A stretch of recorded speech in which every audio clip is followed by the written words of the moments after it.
Hi, hello, and welcome. Go ahead and give me a hi or hello, a funny anecdote from your day, anything to let me know that you can hear me and you are ready to get started with the free week of GRE boot camp. Boop, boop, boop, boop, boop. That's my boot camp face. How y'all feel? Is that? I bet boot camps are way scarier than my boot camp face. Boop, boop, boop, boop, boop. Hi, hello. I'm so excited to see you all. Hi. It's the free week of GRE. I know we're coming to a close, but that actually just makes me more excited because that means that we've learned so much and we've come so far, and I'm so happy to see everybody. Today is going to be awesome, and I know it's the boot camp, and we're going to talk about what that means and everything here in a second, but you shouldn't be worried because especially if you've been here all week, you have a lot of skills that you can employ in today's lesson, so I'm so excited. Hi! Hey girl, hey! Good to see you again. I'm so happy. Hi. Can I just ask y'all a personal question? Did anybody miss me yesterday? Because I missed y'all so much, and I wondered after y'all, and I was like, I wonder how the free week of GRE is going, and I wonder if they miss me, and I hope everything's going good. But y'all, I was so excited about yesterday because you had teacher Chauncey here, and so we had C for Chauncey. Isn't that awesome? Because I was really worried, like, I was enjoying the fact that we had a teacher for every letter, but I was like, are we going to get through all of the letters? Like we have A for Allie, we have B for Boris, we have E for Steve, now we have C for Chauncey, and guess what? Today's teacher starts with a D. It's going to be D for Dennis, so I'm just so excited that every single lesson, and I feel like this is fate. This is fate. We didn't play it this way, but I'm enjoying it, and I'm so happy to be back with y'all because I really missed y'all yesterday, and I was very sad to not be with y'all. And to that end, the reason that y'all did not get a recap email yesterday, if you were here yesterday, is because I wasn't here, and I am the teacher who does recap emails, and so there was no recap email because y'all know that I am the consulting teacher here at Kaplan for live online special events, and that's why you see that email right there, consultant teacher at kaplan.com. And I know a lot of y'all have been emailing me there, and that's why. So if you were wondering why there wasn't email support on yesterday, it's because I was off, because even teacher Allie has to take a day off every now and then too, so that's why.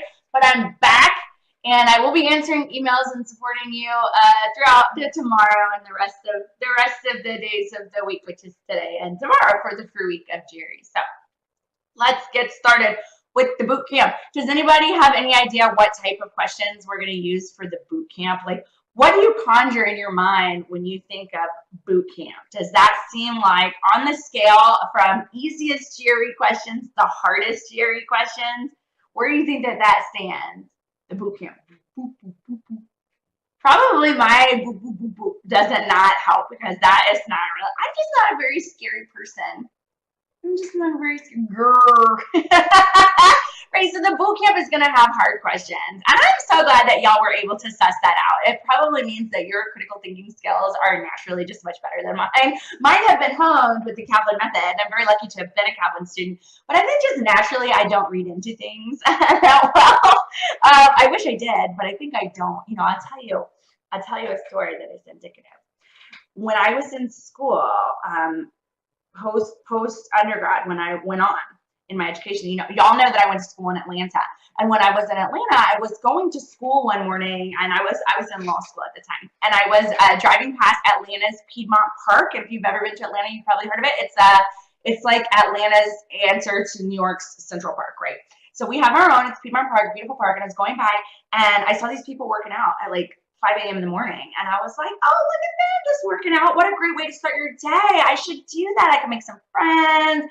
I could start my day with a little like exercise. I could be in the park. That'd be great. So I called to sign up, and they said, oh, you want to sign up for the boot camp in the park? And I was like, is that what it's called? Yeah, sure. I'll sign up for the boot camp because I want to meet some people. I want to have some conversation in the morning, some like exercise. And I got there, and I tell you what, it was crazy.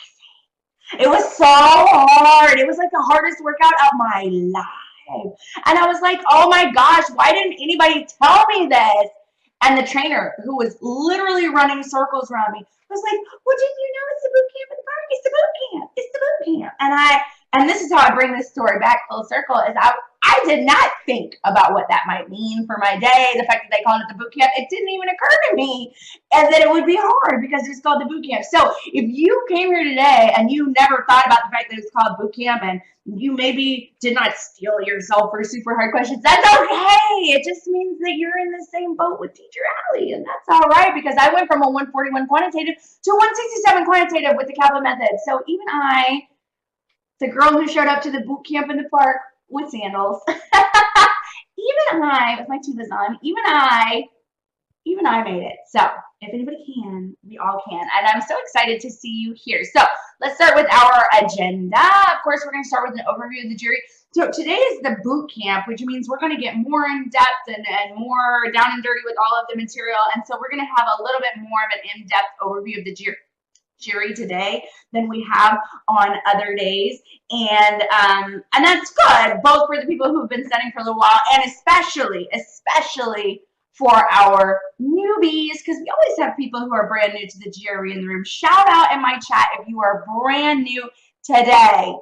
If today is your first toe dip into the chilly cool waters of GRE prep, I'm so proud of you, newbies. Hi, noobs. I'm so proud of y'all, because to step your little toe in the water, the cold water of GRE prep with a boot camp, y'all not toe dippers. Y'all just diving right in, and that's the way to do it. I am so proud of you. I will say that today's questions are going to be pretty advanced. Now, we're going to use the Kaplan methods to make them as easy as we possibly can, but I want you to not ever feel discouraged if it seems hard, because remember, we're working with some of the hardest questions of the test today. So if you can understand the concepts that we're doing today, the rest of GRE prep is going to be A-okay. So welcome, newbies. Welcome, welcome. And if it seems hard, I don't want you to take that too much to heart. Remember that we have all different difficulty or all different experience levels here in the room. And so if you feel like some people are getting it more quickly than you, that's okay. They've probably been studying a lot longer. And if it's a little bit harder, that's okay. Just focus on the general idea of what we're teaching, and remember that it will come with practice. So we're going to have that more in-depth overview of the GRE. And then we're going to have our lesson with teacher Dennis, D for Dennis. I'm so excited that we managed to get through all of our answer letters. So that's awesome.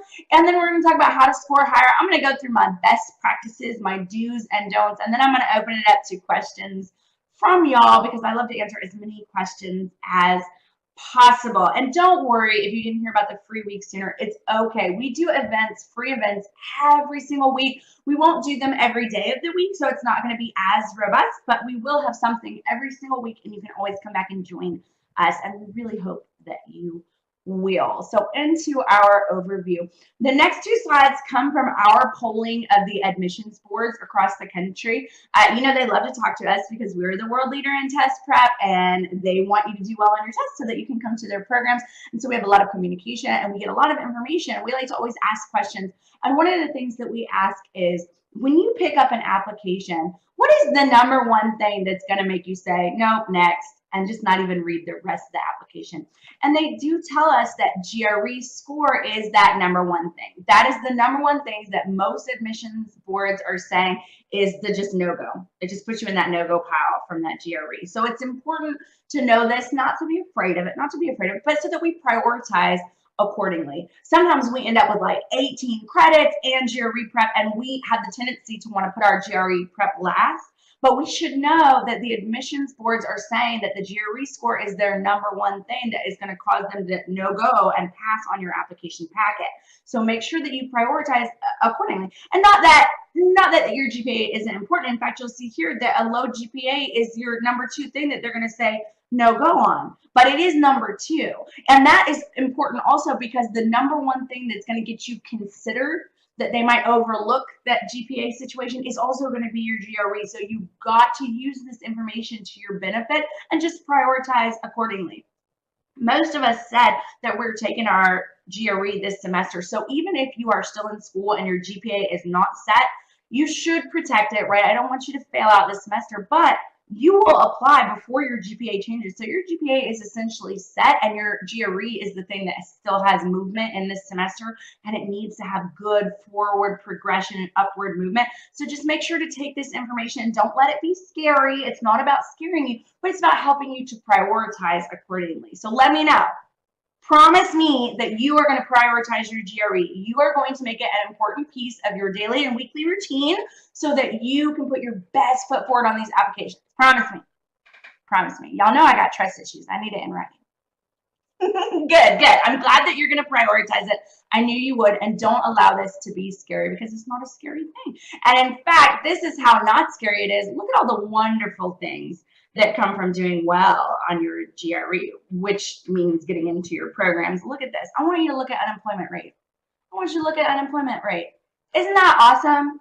Isn't that awesome? When y'all go on, y'all know that you're doing the right thing. You should know that about yourself in terms of your education and your personal goals, as well as your employment goals. You have a much higher chance of staying employed throughout your entire career, and in fact, growing that career exponentially from your choice to continue your education. So that's just a great idea. And then look at this other side, all positive things. Look at that. Look at the salary potential from the choice that you've made to continue your education. I'm so proud of y'all. Y'all are really thinking with your noggin. You're not only thinking about what goals do you have educationally, what do you want to learn, what do you want to know, but you're out there also thinking about the things that will matter to you as we step out there as adult career changers or as beginning adults. We're stepping out into the world of being a grown-up. We need to think about unemployment rates. We need to think about our salaries, and y'all are going to be steps ahead because you've decided to make this choice for yourself to really focus on your GRE and extend your education and get these things for yourself. So congratulations on that. Now, what the GRE covers, most of us will know because a lot of us have been here all week, but for our newbies, again, you will have 2 essays that you need to write in your analytical writing section. You have 2 scored quantitative sections. Now, very careful. What is our hashtag? Who knows from this week? What is it not? What is it not? Be very careful. What is it not? That's right. It is hashtag not a math test. It is not a math test. And it is likewise 2 scored sections of verbal, but it is likewise hashtag not a vocab test. It's not. It's not a vocabulary test, and it's not a math test. It is a game. It is a game. And for those of you who are new, if you've taken a practice test and you're not quite getting the score that you want, it's most likely because you just don't know the rules to the game that you're playing. But that's what we do here at Kaplan. We teach y'all the rules. We break it right open so that you stop looking at this as a math test or a vocab and start looking at this as a game of strategy that uses the language of math and certainly uses your vocabulary knowledge to test you. But that's not all you need, and it's not what's going to help you to win this game. So yes, it is hashtag not a math test. It's not a vocabulary test. And it is a game. And I'm so glad that if nothing else, if y'all take nothing else from me this week, I'm so glad that y'all took that, because I really think that changing your thinking about what this test is and isn't is a huge step into what you need to be doing. And you're right, absolutely, you are so welcome. It is not a math test. It is not a vocab test. It is a strategy game, and we are teaching you strategy all day long here at Kaplan. You will also have one experimental section. Now, this can be either quant or vocab. It won't be labeled, though, so you won't know which one is experimental. Experimental is unscored, so we might like to know which one it was so that we could kind of coast through that section, but you won't know. And listen, sometimes people think they can game the system, and they think they can just feel when it's experimental because it will feel different, but it won't. I promise you it won't. An experimental section is a section that they're testing for potential release on an upcoming GRE. That means that they've tested these questions, they've organized this section, and they believe that it is ready to go to future students. And you are the last step in testing it before they're going to release it to actual students. So you won't feel that it's different. It won't feel any different to you. So do not go by that. Treat all sections as if they are as important, because essentially they are. We just got to try our best on every single section that we get. Now, you do have breaks. You do have breaks. You're going to have a 10-minute break following the third section. You're going to have 1-minute breaks between each other. Y'all who have been with me all this week, are we skipping our breaks?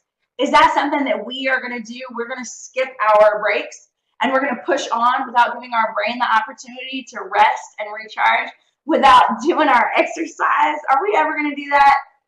Are we going to let our competitors next to us have breaks and recharge and get their endorphins back up and fight test anxiety by moving around while we just sit there and let our brains kind of atrophy for a minute or two? No, we are not. No, we are not. We are taking our breaks. And shout out in my chat if you know what I did on my break, what I snuck off to the bathroom to do on my 10-minute break. It helps to get your endorphins going. It helps you to fight test anxiety, get your energy up and going, gives you that power to power through the last section. And yes, it's true. I snuck off to the bathroom to do my jumping jacks. Jumping jacks. And you don't have to do jumping jacks, but you should get up and move around. If you want to do jumping jacks, I do advise 10 jumping jacks. It gives you energy and endorphins. It helps to fight test anxiety, and it does give you that energy that you need for the second or the next push of the test, right? The second half of the test. And it worked for me. It can work for you, but just whatever you do, make sure that you do take your breaks. Don't let your competitors do something helpful that you are not also taking advantage of. And make sure that you try and move around, because if you just sit still, you're going to get more tired and more exhausted. And we don't want that at all. So we're going to talk about this. Yes, really, I did jumping jacks. Listen, I'm into my fitness. Y'all know I be on my fitness. I do. But the test is a multi-stage test. What does that mean, y'all? Those of you who've been studying for a while, how would you put that in your own words? What does it mean to be a multi-stage test? Because this is something that we need to know and understand in order to take advantage of it too, because this is some of the strategy as well. Yeah, it's adaptive, right? It's adaptive by section. So this is an illustration to kind of show you how that adaptation works. So in your quant and also in your verbal, your first section, you're going to get your questions. They're going to be a mixed bag of difficulty, right? You're going to have some easier questions, some medium, some difficulty, some more difficult questions. And we've already talked about the 3-pass approach, which I did email out afterwards in an earlier lesson this week. But we don't necessarily want to take the questions in order. We want to look for, and I will tell you this too. Let me tell you this. You know who taught me the 3-pass approach? You know who taught me that?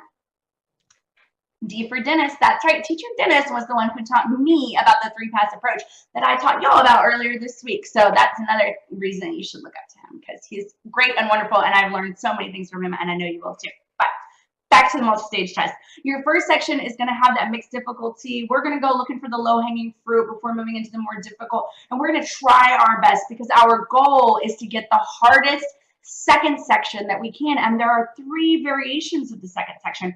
There's kind of an easier second section, a medium second section, and the highest difficulty second section. And we want to get the highest difficulty second section that we possibly can by being as successful in our first section as we can be.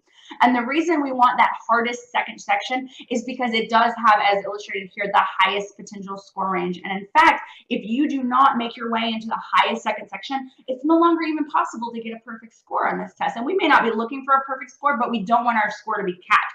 And in fact, if you get the easiest second section, you have the lowest potential score range because you're capped kind of low. But no worries, if you get that highest difficulty second section, you don't have to get nearly as many right to get the same or even a higher score than you would have if you had gotten an easier second section. But you don't need to understand this fully. The thing that you need to keep in mind is do your best, rock out on the first section because you want it to be as hard as possible in the second section.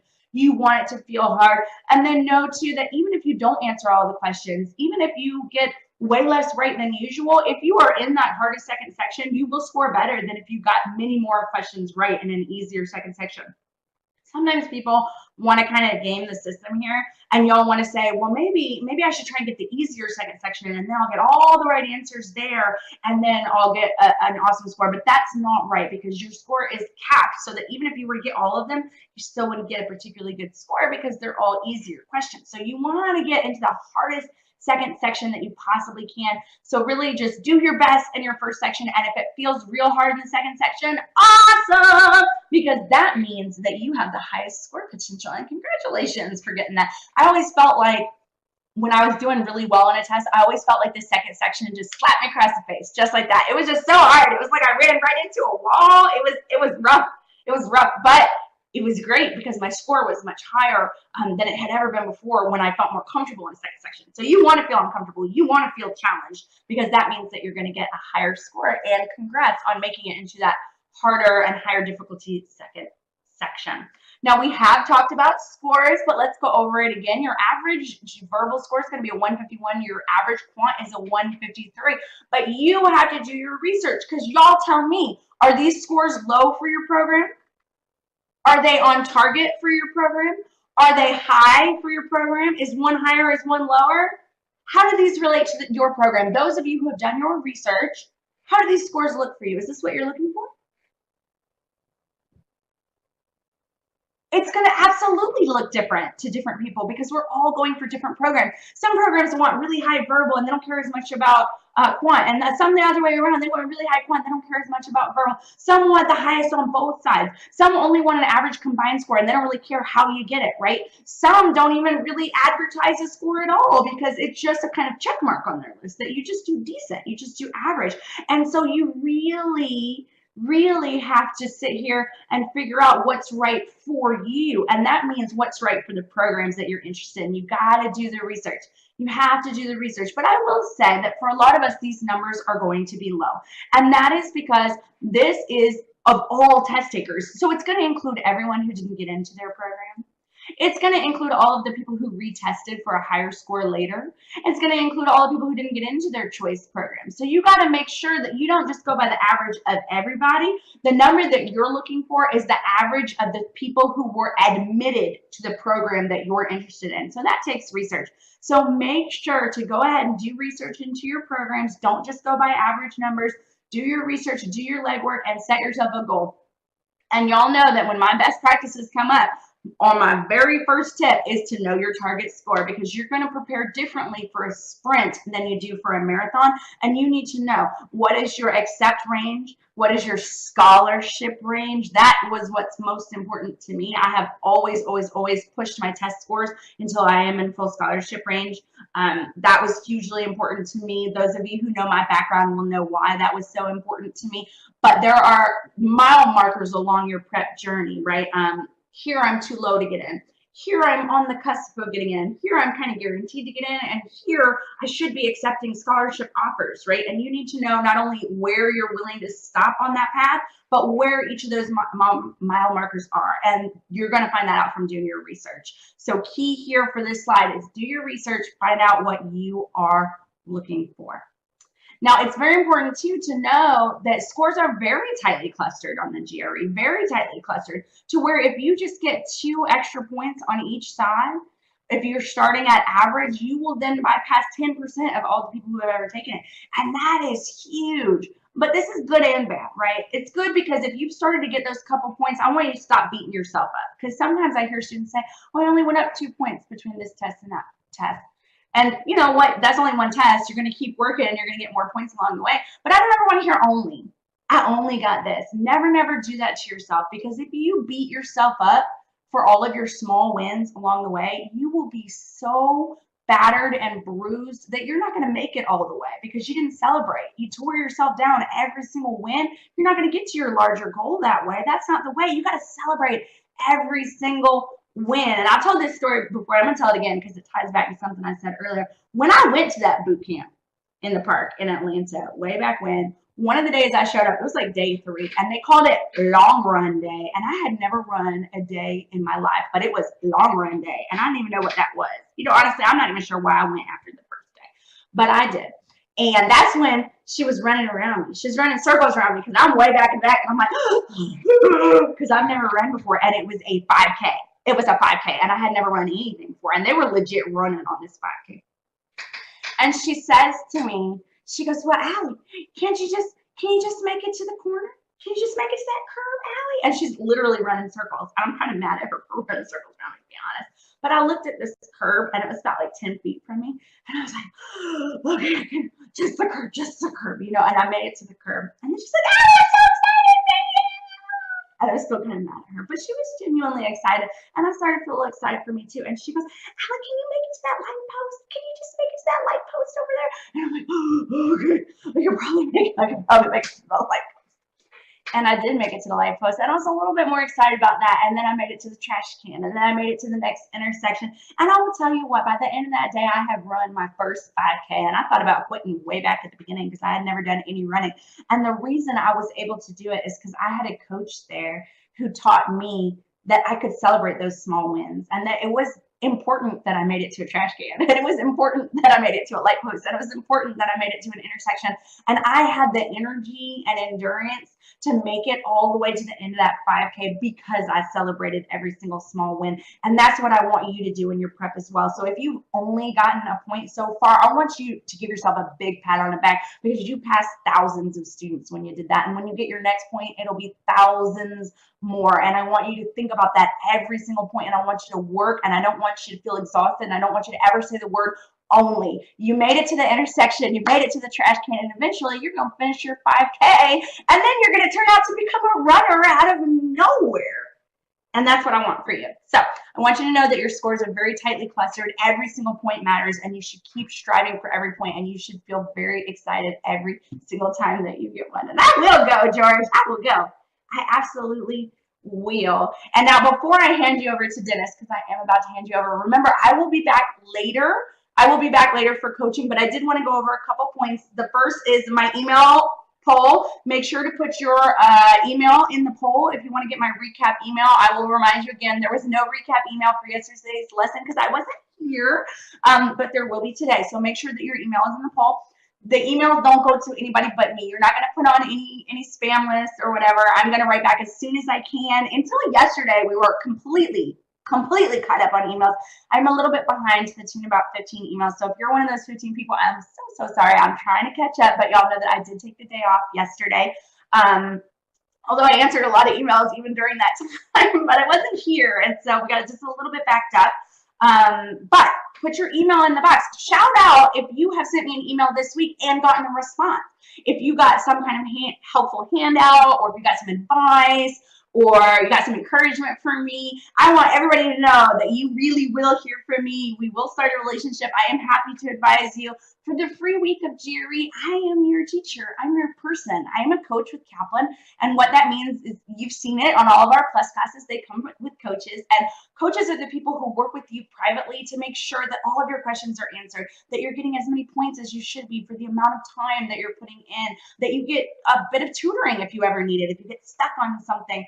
And I want to be that for you as much as I can this week. I can only do it via email because, you know, it's a free week of GRE, so I only have so much time, but I'm just so happy to work with all of you. So put your email in that poll, and you will be hearing from me after class, and you'll have the opportunity to continue that relationship throughout the week of GRE.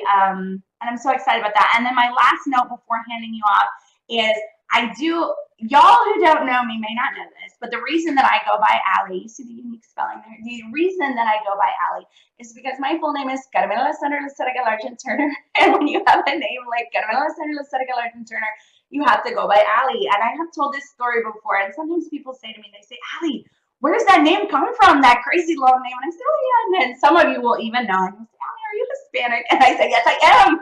How could you tell? Is it because my name is 38 letters long? Is that how you could tell? And I want to tell that story again just really quickly because I have talked about this week, and I did tell y'all that I am Puerto Rican and my family's from Puerto Rico, and I have spent a lot of time living there. And I did want to thank you all personally who wrote to me. I'm gonna tear up. Who wrote to me to ask about my family in Puerto Rico, given the recent hurricane. I just want to thank you all publicly. I know I've written back to y'all, but thank you so much. I cannot tell you how much it means to me to be a part of the Kaplan family, and the relationship between student and teacher. It really does go both ways, and I'm reminded of that all of the time. And this is one of those times that I've really been reminded of the wonderful relationships that we build here at Kaplan, and the fact that we are family. And when you're going through prep, whether you be the teacher or the student, we all have things outside. We all have life, and we have hurricanes, and we have stress, and we have grades, and we have friction with our friends and family, and we have outside responsibilities, all of this on top of prep and trying to get ready for this test. And it really does take a village. And this week, with all that's going on with my family on the islands and the hurricane having hit, y'all reaching out to me just meant so much. And I'm so glad to get to build that relationship with y'all during this week. And thank you so much for checking on me.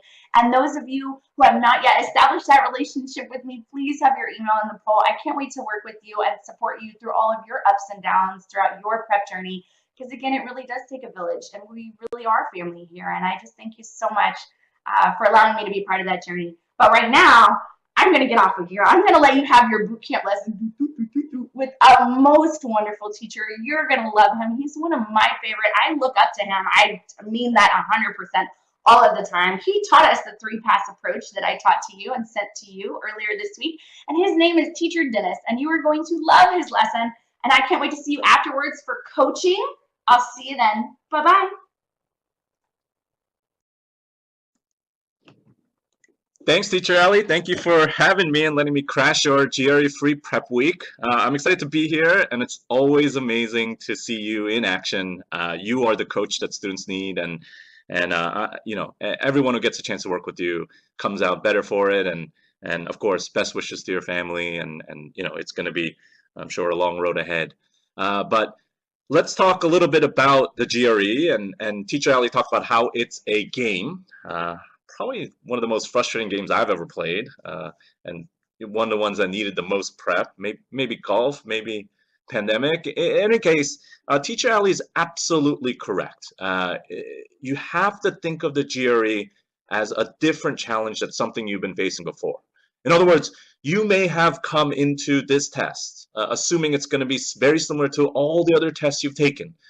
A lot of cramming, a lot of 5-hour energies, a lot of whatever it is you need to do to get your short-term memory filled with as much information as possible. But what I want to frame for you right now, before we dive in and before I get the chance to walk you through a number of questions in the hour that we have together, is for you to understand that a big part of conquering the GRE and a big part of having a better understanding of how you're going to tackle the challenges that lay ahead is by changing your mindset. It's about changing how you approach this test at all. So we talked about it being a game, but you know, the most important things to remember is that you don't want to put this test on a pedestal. You don't want to be intimidated by the challenge that lies in front of you. The reason why we say it's not a vocabulary test and it's not a math test is not because you can ignore those topics, but it's more so you understand that it's how you use the information. It's how you understand how the questions are being phrased. That's way more important than just having the content itself. In other words, in my classes, I love to tell students, don't freak out about not remembering the percent change formula or permutations, combinations. Those things will come naturally. Those things will happen no matter what. What you want to focus on is making sure that you understand that this information is going to come to you if you are consistent. Your brain will remember things that you need to know. And what's important then is, well, how do I approach this? This boot camp will start that journey for you. This is going to be a very challenging set of questions. At times it'll be frustrating, but the rally cry that I want you to get around right now is to understand the reason why we're even doing these questions at all. tonight, well, I guess not night yet, but this afternoon, in your coming weeks ahead, it's all about gaining experience. It's all about better understanding what the GRE is going to throw your way. And then ultimately, the rally cry you want to have is that by test day, when you're sitting there by yourself, you have no surprises. All right, that's got to be what's going to carry you forward. You're not doing this to become a mathlete. You're not doing this to become a walking dictionary. Easy way to lose friends. Instead, focus on the task at hand, which is, as Teacher Ali said, setting those smaller goals.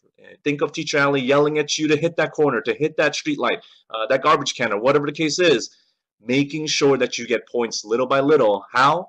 By embracing your mistakes, embracing the challenging questions, and using that to push you to your final goal. I hope you guys can get around that today and not, again, at times it will be challenging, it will be frustrating, but it's all about getting to that point where you're like, I got you, GRE. I know what you're going to throw my way, and I know how we're going to get there. And shout out to Gabriella. Oh man, that makes me. It's been a while, Gabriella. It's been a long time, but it's great to see you here, and I'm excited to roll forward. How many years has it been? Oh man. Okay. Anyway, so let's take a look at deeper dive into verbal first, and then we'll save quant for the second half of the time we have together, and we'll start by looking at a breakdown of the verbal section. Specifically, and we're going to do a question of each so you have an idea of what you're going to be going up against. So in every verbal question, as Teacher Ali said, there are 20 questions. And again, the first section will be of varied medium difficulty, and the second section will be matched to your ability. The first question type you will always see on the verbal section is going to be the text completion type. And so there are going to be a few variations of this. I'm going to show you one of the variations are that there could be 1 or 2 or 3 blanks. There are going to be 6 of these. And then after that, there's going to be a little bit of reading comp. Then you'll see some sentence equivalents. I'll show you an example of that. And then you'll close out the section with more reading comp. And so about 50% of the entire verbal section is going to be matched to passages. In any case, you're in a situation here where, again, you want to understand you don't need to do it in the order that the GRE gives you. You want to be able to be comfortable and understand what your strengths are, where your opportunities are, and how you're going to use that to be able to push forward. So I'm going to give you an example, and as much as I can, I want to give you time to be able to work through some of these questions yourself as well, using some of the skills you've built up throughout this week. Also, I'm going to try to give you some setup so that you have, even if you're new today, you'll have some things to think about.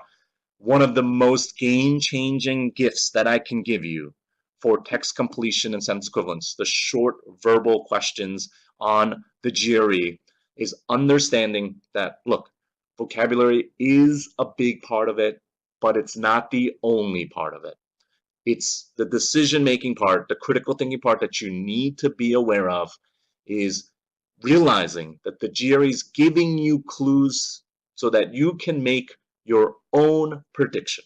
And how that's going to change up the way you approach this question is going to be very evident, even in the first two examples that we use. So let's dive in. Let's take a look. I hope you're ready, and I hope you're excited to see some tough questions in action today. So here's the first question that we've got in store, and there's a lot going on. And you'll notice that we are missing a very key part of this question, right? And that key part is the part where your eyes will always look next after you read any text completion question on test day, right? I mean, shout it out if you know what I'm talking about. What are we missing in this situation? And the reason why we have not put it on the screen yet is definitely 100% intentional. In fact, we want you on test day to be looking at questions the same exact way, because the most dangerous thing you can do is to look directly at the answer choices that they provide you after you see a question like short verbal on the screen. And the reason being is because you will get to a point, and I'm sure you've been there, let me know if you have, of where you start wondering, wait, did I pick this answer choice because I thought of it? Or did I pick it because the GRE put it there and it sounds like it could work. And the latter is extremely dangerous because the GRE is always using statistics. They're always using other students' mistakes to craft their questions. And so if you're putting yourself in a situation where you're playing this kind of, I guess, demented game of inception of where, hey, is it the GRE feeding it to me or am I thinking of it? That gets really challenging, and it's the easiest way to fall into the GRE's traps on testing. So how do we avoid that? We recognize that this question type and any verbal question type is, half of it, half the battle is using the clues and the information provided in order to make a prediction. That's what we're going to do together. And then the other 50% is the exercise of matching that to your prediction. And you're going to see how this is not only faster, more accurate, but also it'll make a ton more sense than I hope you guys know this reference, but the game of Mad Libs you might be playing previously, where you're just throwing answers in and trying to figure out, does it sound well with the entire sentence? That can be time-consuming, and just something that can be very challenging along the way. So, in other words, let's dive in. And so you can start with any blank that you want, and it doesn't, that's a personal choice that you can make. In this particular case, I see a lot of clues for the second blank that we have in this sentence. All right, so what clues, talk to me, what clue words do you potentially see that can help us understand the second blank that we have here in this particular question? All right, because none of these words are here by accident.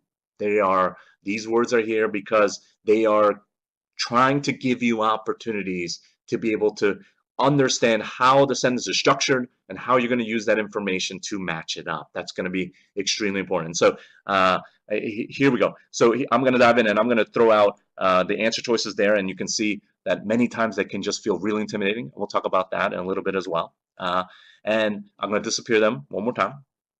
And I'm going to throw out the as opposed. Right? This is a big clue to the second blank that we're working with. Right? What does as opposed tell us about the second blank?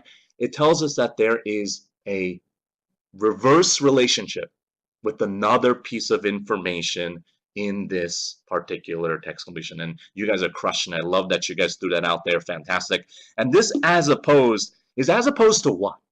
Right? What is it as opposed to? What is it the opposite of in this particular sentence? And that's how you want to think. You don't want to be focusing on the answer choices. You don't want to be focusing on the last, park or playing field or juvenile detention facility. Well, I hope we haven't been to one of those recently, but that you've thought about or experienced. And so instead, you want to think about, they've given me as opposed. What is that the opposite of? That's the opposite of favorable. And that's the opposite of favorable. In other words, I'm looking for a word that's opposite this favorable fact that some of these other facilities might have. Right? And so in other words, well, what's the opposite of favorable then? We can make a strong prediction there, and we can say to ourselves, I want an answer choice that means bad or negative. Right? I want the opposite of favorable. Right? Unfavorable could be a great prediction. It doesn't need to be fancy, but it has to come from you. It cannot be something that the GRE fed you in the moment when you're under pressure and you're like, I just want the answer. Please give me the answer. And that's why we look at the answer choices. That's why we go there. It's like a security blanket, but it's the most dangerous security blanket because only one of the answers is correct. The others are absolutely wrong and only there to tempt you, to trap you. So, Teacher Ali talked about, the one thing you want to take away from her. If there's one thing you want to take away from verbal from me, is that you need to get in the habit of making your own predictions, make your own objective assessments of the information provided. That's going to lead to additional points on test day, and that's going to lead to just more efficiency down the road. Okay, so let's relate that then. And I see, and you saw a lot of tough words here, and if you're like me, you don't have a great relationship with tough vocabulary or vocabulary words that you don't know. Sometimes I just pretend that I didn't hear them, or sometimes I just make up a definition for them, and those are not good habits to have on the GRE. And so instead, look, we have this tendency sometimes to think, the GRE is a tough test, so the tough words must be correct. And that's not the way you want to go here. Or we think, oh, you know, I don't know this word. I'm going to pretend it's not there. And I'm going to pick the word that I actually am more familiar with. That's also not a high, quality way to gain points on the test. And so when you look at this second blank, a lot of you are already kind of pointing and calling out your answer. And that's fantastic. I see you guys crushing it. And that's because we already know we're looking for a word that means bad. And so when you look at these words, I may not know right away what timorous means, right? Or I may not know right away what propitious means. But I do recognize something, and I do recognize that mal, right? And maleficent, malevolent, mal, this prefix is the prefix for bad. And so that's why, or evil, and that's why we can select this word without even thinking about the other vocabulary words. We don't need to consider them because we already have a strong prediction, and all we're doing is matching and ready to move forward. And that's exactly, this is how I'm framing it for you. I want to give you an opportunity to understand that all the other stuff is windows dressing, all the stuff is there just to intimidate you. Don't be intimidated. You have the critical thinking necessary. You have the information necessary, and that's how you're going to crush it. Okay. Yeah, go with your gut, but most importantly, make sure that that gut is something that you came up with, right? Not something that the GRE fed you along the way. Okay. And in case you're curious, timorous means nervous, right? Kind of like timid. And propitious means promising, favorable. If you don't see words that, if you see words you don't know, definitely make time to Google them. I mean, you've got Google on your phone, on your computer that you're at right now. Google them, make a start today in building the vocabulary up. It's going to be a great way to learn vocabulary as well. It's not always about just going through a dictionary learning words. You have to be targeted. And that's one of the things that Kaplan does best. We make the prep as realistic as possible. We make sure that you have access to only the words that we know show up the most common on the GRE. I mean, of course, there are exceptions, but you want to be focusing on the ones that are the most common. Otherwise, you're just spending your time memorizing words that may or may not help you on testing. So you want to definitely think about that. All right, so going to this first blank then, I'm looking here and I've got, okay, well, what do I got? I'm going to clear some of the markings I've got here. And for the first blank, I now have some clues, and the clues that I'm gonna go for is close to. Okay, and if you guys are throwing that out, that's fantastic. But close to tells me that's what they want. They want to talk about how what is the distance, what is the proximity to the sites that I'm working with. And so when I look at that first blank, then again, pretty challenging. And here, a little bit different case. I don't see something like mal that directly relates to my prediction. But what I do know is that words like diversity, diversity doesn't match what I'm looking for. And in this case, ubiquity is a great GRE word. You definitely want to know this. Ubiquity means that it's everywhere, that it's very common. Okay, and so that's another word that I can, with enough study, be able to eliminate. And so I'm putting myself in a place where, look, I may not be able to match directly to what I'm looking for, but in cases like this, I have an opportunity to eliminate the twos that don't work and be able to select the one that matches and move forward. And that is exactly the way you want to handle with the prediction. And that's how you become an even stronger test taker moving forward. Okay. A few things to note that you want to be very much aware of in these situations is making sure that you understand that, again, you will be tempted, especially on questions where you feel like you've got a strong grasp of the question, to just dive into the answer choices. And it may not punish you on the ones that you're very comfortable with, but it definitely will punish you on questions that get harder and harder, that try to confuse what you're thinking about in terms of the blank as much as possible. And that's something you want to continue to keep in mind. Build the habits across all questions and build an approach that makes you that much more comfortable and confident on testing. Also, recognize this. There is no partial credit. All right, so in other words, you must get both blanks correct to get full credit for the answer. You can't just be looking at, getting one and being like, okay, got at least 50% correct. It's going to be all or nothing, and that goes for the 3 blank questions as well. So it's just something to be aware of, something to keep in mind, and something we can move forward with.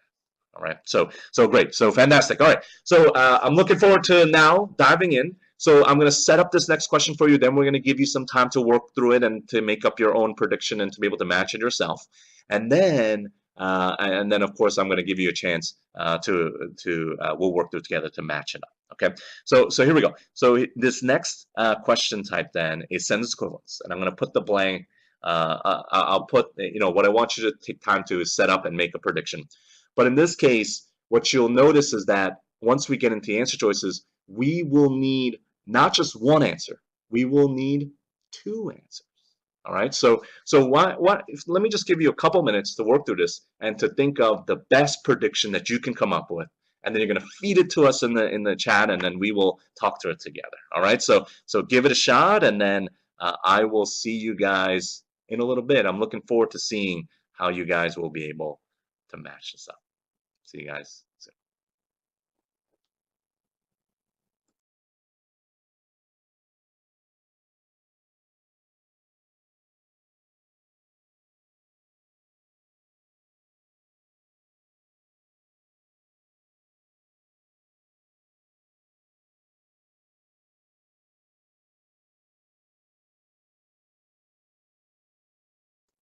In fact, let me give you the answer choices too. Why not?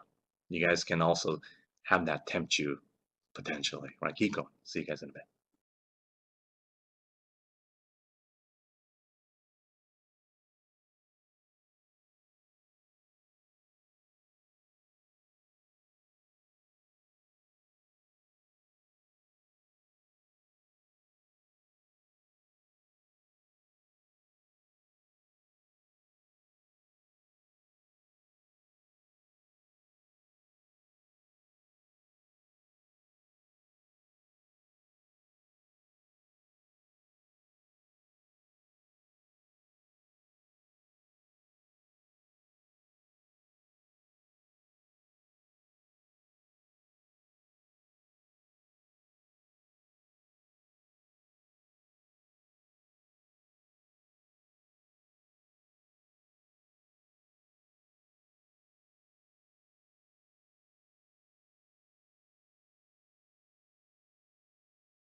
I love it.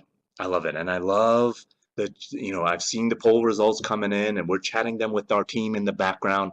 And look, this is exactly the reason why we wanted to give you the opportunity to work through it, because there is a lot to think about in this particular question. There's a lot of information that the GRE is providing you, and we need to be able to work through it in a way that gives us the best opportunity possible. Okay. And so I'm looking at this question, and what is the most important road sign that tells us the direction that this question is going? Talk to me here. Talk to me. What? And there's a few of them, but there's one word in particular that really, really hits home. Right? What word is that? What word do we want to be aware of? There are a few, right?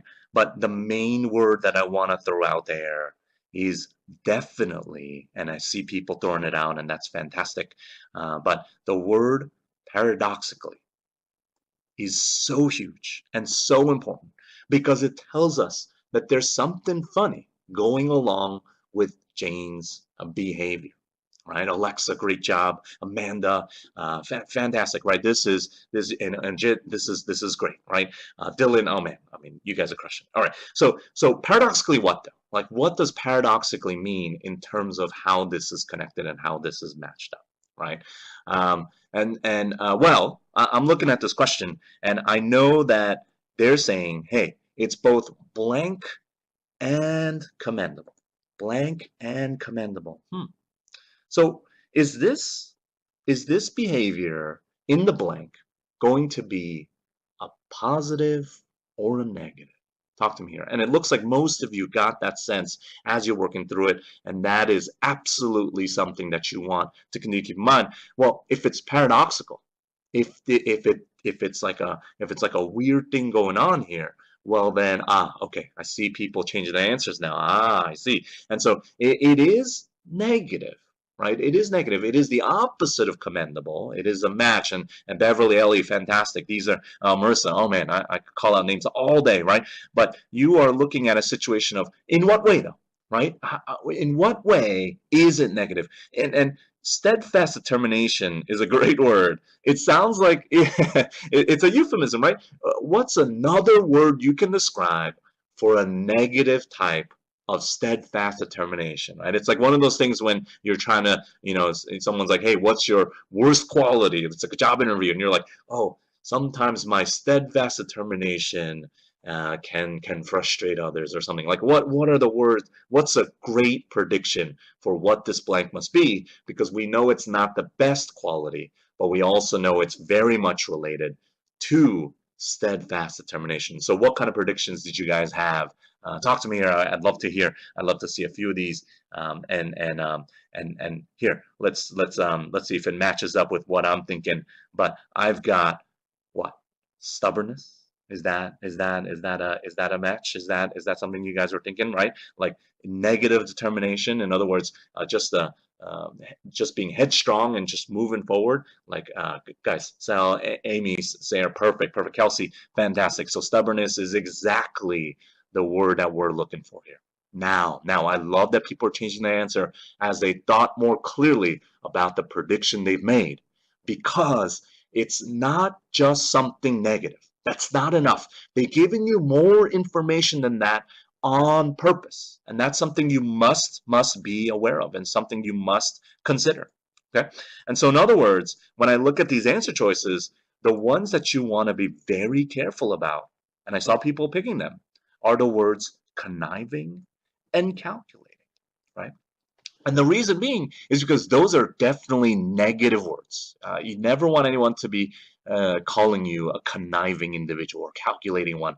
And the reason why we can't pick them is because we want to be able to understand that we've got a negative quality that is based off of her determination. And that is not what conniving and calculate match with. They don't match the word stubbornness. Okay.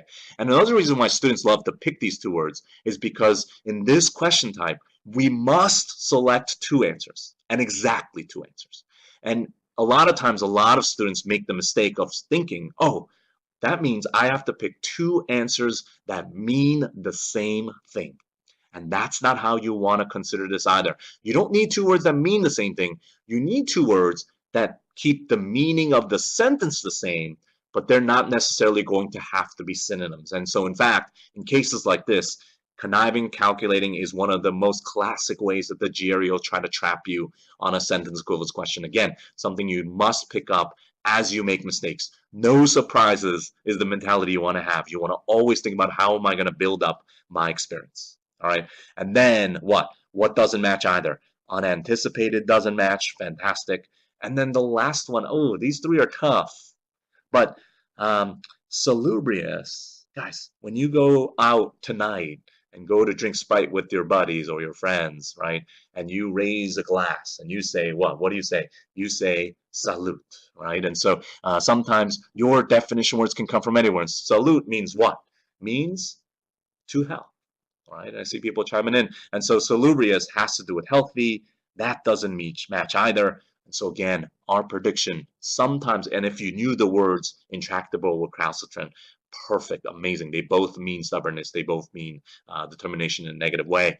That's great. But you can also understand that these predictions will help guide you to getting to the next place as best as you can. So this is a challenging question. It is trying to throw you off by making you think, oh, it just means it's got to be a word that's negative. But again and again, you will get a better sense of the information provided and how that will turn into a prediction. The prediction is such a game changer in both of time management and in terms of accuracy on the GRE. So keep that in mind. And that's true for all of the verbal section that you'll be working with. All right, so great, fantastic job there, wonderful work. It looks like most people were able to be able to knock it out and get to A and C as we got in there, and so yeah, and Amanda ×2, you guys are both fantastic in knowing what's you must drink Sprite a lot with your buddies, and that's great, right? And so in any case, looking at this next question then to wrap out the verbal section before we move on to quad, I want to talk about making sure you understand what reading comp is all about as well, and it's very, very similar in that respect. In this situation, you want to have the opportunity to say, look, in reading comp, it's even more dangerous because a lot of times it's easy for us to give up on the passage itself. The passage can be very I'll use some nice words here, boring, right? And it can be very challenging because who wants to be reading a passage that you don't care about 3 hours into an exam, particularly one like this one that may be a little bit more somber in nature. It's not great. Doesn't give your energy up. It's not, it's not the same as, anything else that you might experience. And so a lot of times students have this tendency to just kind of get the gist and then jump right into the answer choices to kind of outsmart the test, but that is very, very dangerous. Okay, and so it's something that you will see even in this situation. It can be very challenging for you to understand. So instead, you need to take your time to understand the author. That's always got to be your goal. You have to realize that reading comprehension is not about you becoming a subject matter expert. It's not about you absorbing the content in a way that all of a sudden that you know all about the FDA. That's not your job. And if that's how you approach it, it's easy to understand why you might become disengaged or start asking yourself questions like, what am I doing here? Why am I even reading this? Or the worst thing that's ever happened to me is when I read the same line over and over again 10 times and I have no idea what I read because my brain doesn't want to be there. If you've been there, I mean, talk to me. I mean, that is definitely one of the most challenging things to have happen in any reading situation, but especially on the GRE. It's tough. So in any case, what is your job? Again, your job has to be, number one, above all, understand the author or the main point of view that you need to care about. You need to understand what is the purpose of everything that's happening. And along the way, two things that will guide you. One, do not obsess over details. This is an open book test. All right, this is not an opportunity for you to, try to absorb all the facts as you can in the fear that it might disappear. It's going to stay on the screen. So the details should not guide you, right? And two, in knowing your job and knowing what the different questions want from you, you need to read only for points, right? And that sounds easier said than done. But what that means is you need the understanding, you need the experience to say, I know what you want from me in this question type, and then I'm going to be able to find the facts that will help me get where I need to be.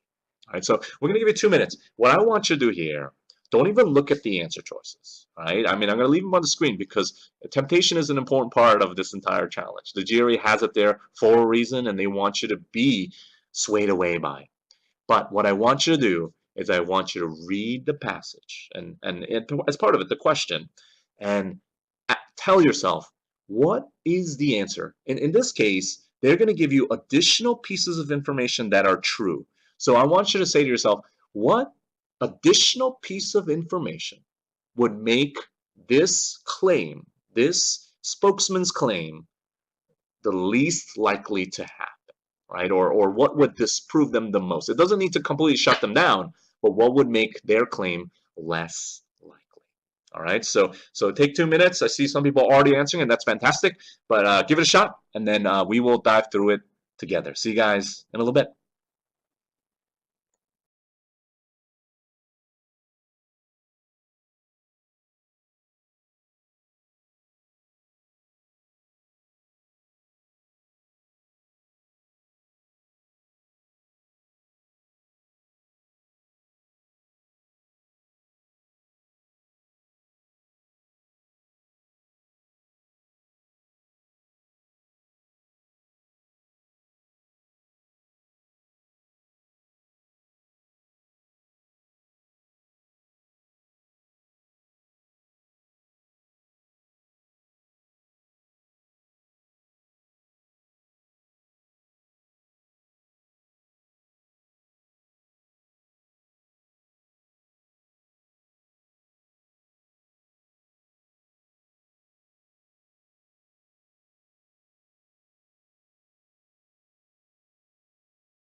I love it.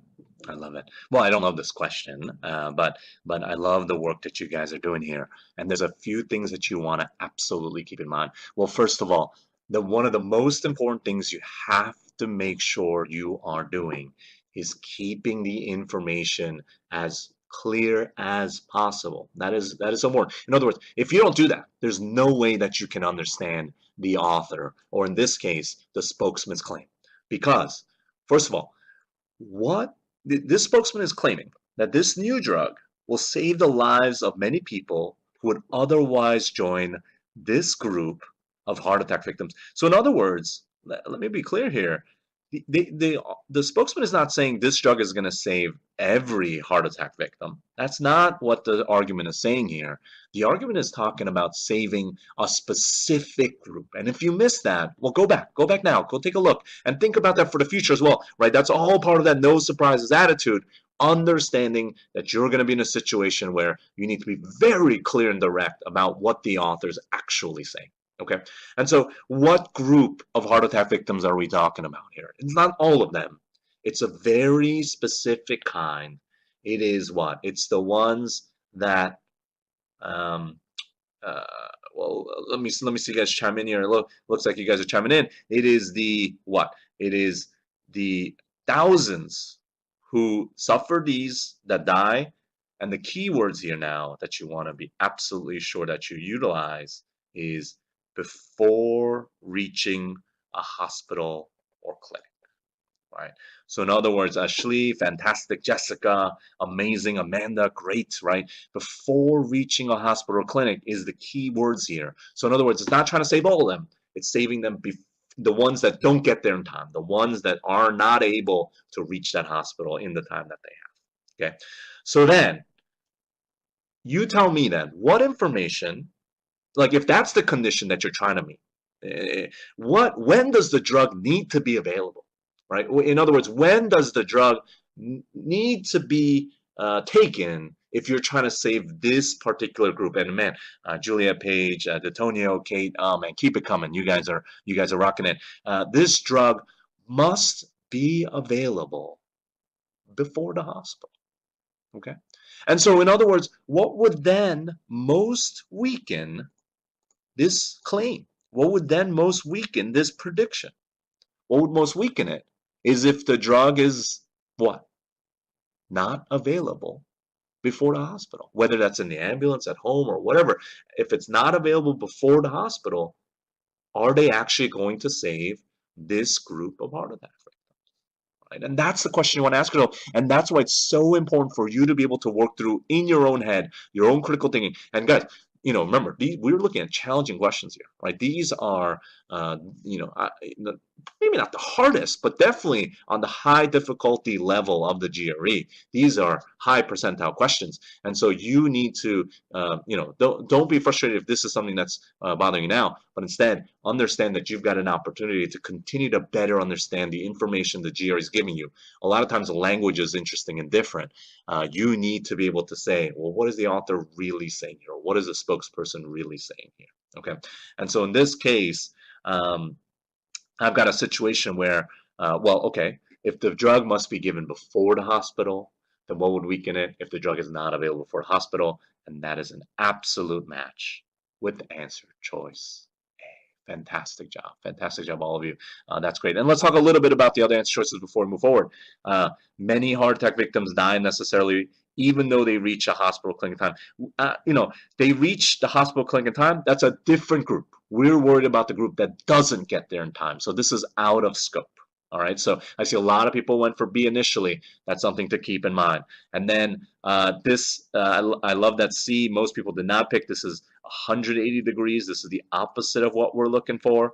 And then with D and E, yes, there may be agents that are at least as effective, but again, it's not about effectiveness. It's about the timing of when that drug is available. And then lastly, E is going to sound a little morbid, but we want to save their life, right? Like as soon as we save their life, like what happens after? What are the side effects like? We'll worry about those later. Let's save the life first. And then if they've got other issues later on, we'll take care of them. But this is something, again, goes beyond. Don't overthink it. just think about what would make this less likely. What would make it less likely that you'll be able to save the lives, again, of that specific group of people if the drug is not available before, and that's why answer choice A is a perfect match for the prediction that we make. So again, great, great, great job. The takeaway from verbal is that you don't want to get sucked in to the answer choices that they provide. I'll challenge you. I bet a lot of you picked B because you read B and it sounded like it was related and it sounded good.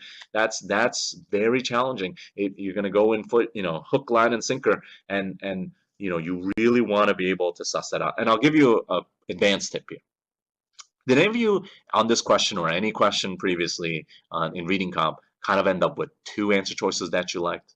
And at that point, you're already stuck. You're like, I like both so much, right? And the more you look at them, it's hard to kind of figure out which one is more correct because the wrong answer is written to sound more correct and the right answer is written to sound less correct. And that's the nature of how the GRE makes the answer choices tempting and challenging. So I'll give you a little pro tip, and this is for those of you, most likely, for those of you testing Monday, because it's something you may want to keep in mind. If you're ever down to a two-answer situation where both feel like it has merit, don't sit there doing eeny, meeny, miny, mo. That's a time-proven strategy, I know, and I love it too.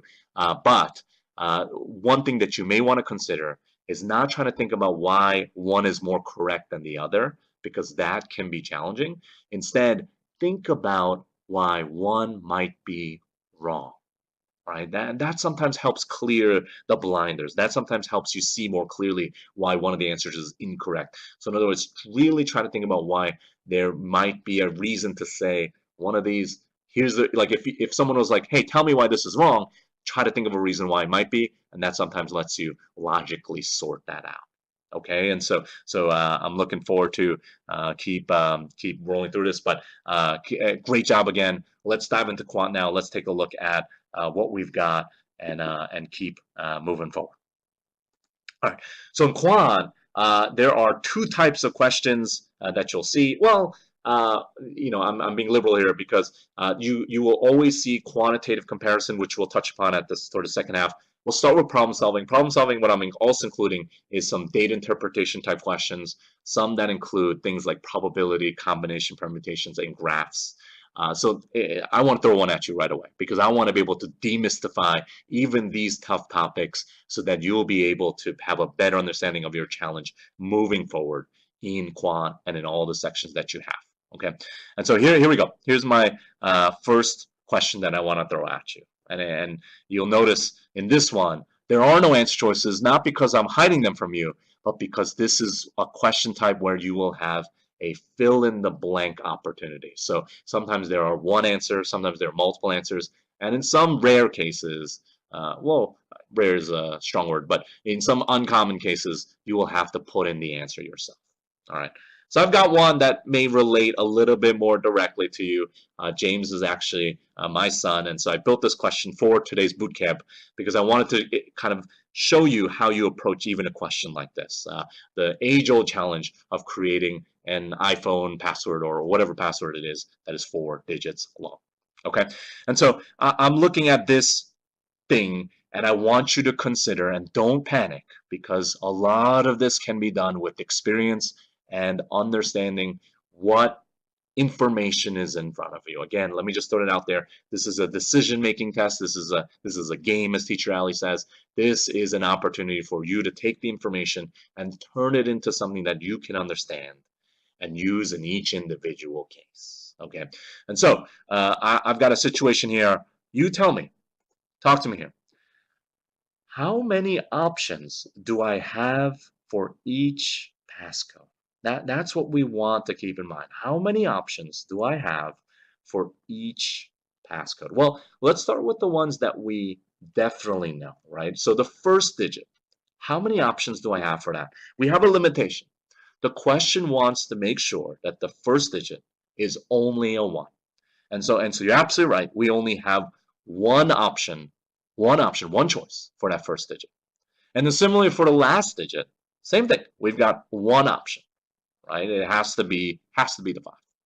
And then where we have some flexibility is in the second and third digit. Is there any limitation here? There is no limitation here, and therefore we can assume that it can be any of the digits 0 through 9. Now, this is how we translate what seems like a very complicated situation into that age-old. Have you ever done the, hey, if you have X pairs of shirts and X pairs of pants, if I have 3 pairs of shirts, 4 pairs of pants, and 2 sneakers, how many different outfits can you make?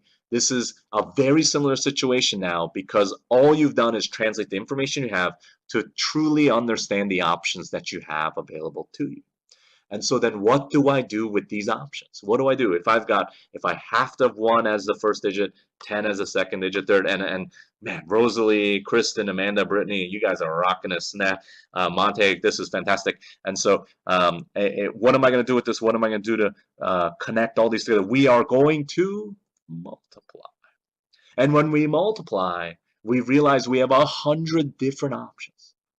But pause, we're not done yet. Right? We need to fully understand what is available to us, what we need to connect, and that is going to be what?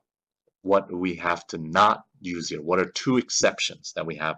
We can't have birthday, we can't have Christmas, so I need to make sure I subtract those 2 restrictions and end up with the final answer of 98. Right? And so again, I want to give this example just to show you that you have an opportunity to translate, to analyze, and to transfer information over. And that doesn't happen overnight, but it's not always about tough math either. A lot of you may have been thinking right off the bat, I need to use a permutation formula or a combination formula, but there are many, many, many times, the majority of times, that the GRE is configured to reward those of you who can be a critical thinker, who can really be able to match it and connect it and be able to make the decisions that you need to do. And Rosalie, thank you for the assist on giving me the 10 and the 10. That's fantastic and that's great. And so this is how you want to keep thinking moving forward. Okay. Alrighty. So I see a great question coming in about, hey, why, so doesn't it mean that there are less digits possible for the second and third one? That would be true if they told you you could not use the same digit repeatedly, right? In other words, if they said no repetition, then there would be a limitation to further consider, right? But in this case, right, there is no limitation such that they've created for us in that respect. And so we can assume that any digit, so in other words, a passcode could be 1115. Right? Does that make sense in terms of thinking, or 1555, right? There's no consideration in regards to saying that that's not possible. So that's a great question that came up, and I'd love for you to keep thinking that way. Keep thinking about the different ways that the GRE might challenge you and how those variations may kind of change the way you think moving forward. So great job, great question, great thinking there in helping us get to a final answer.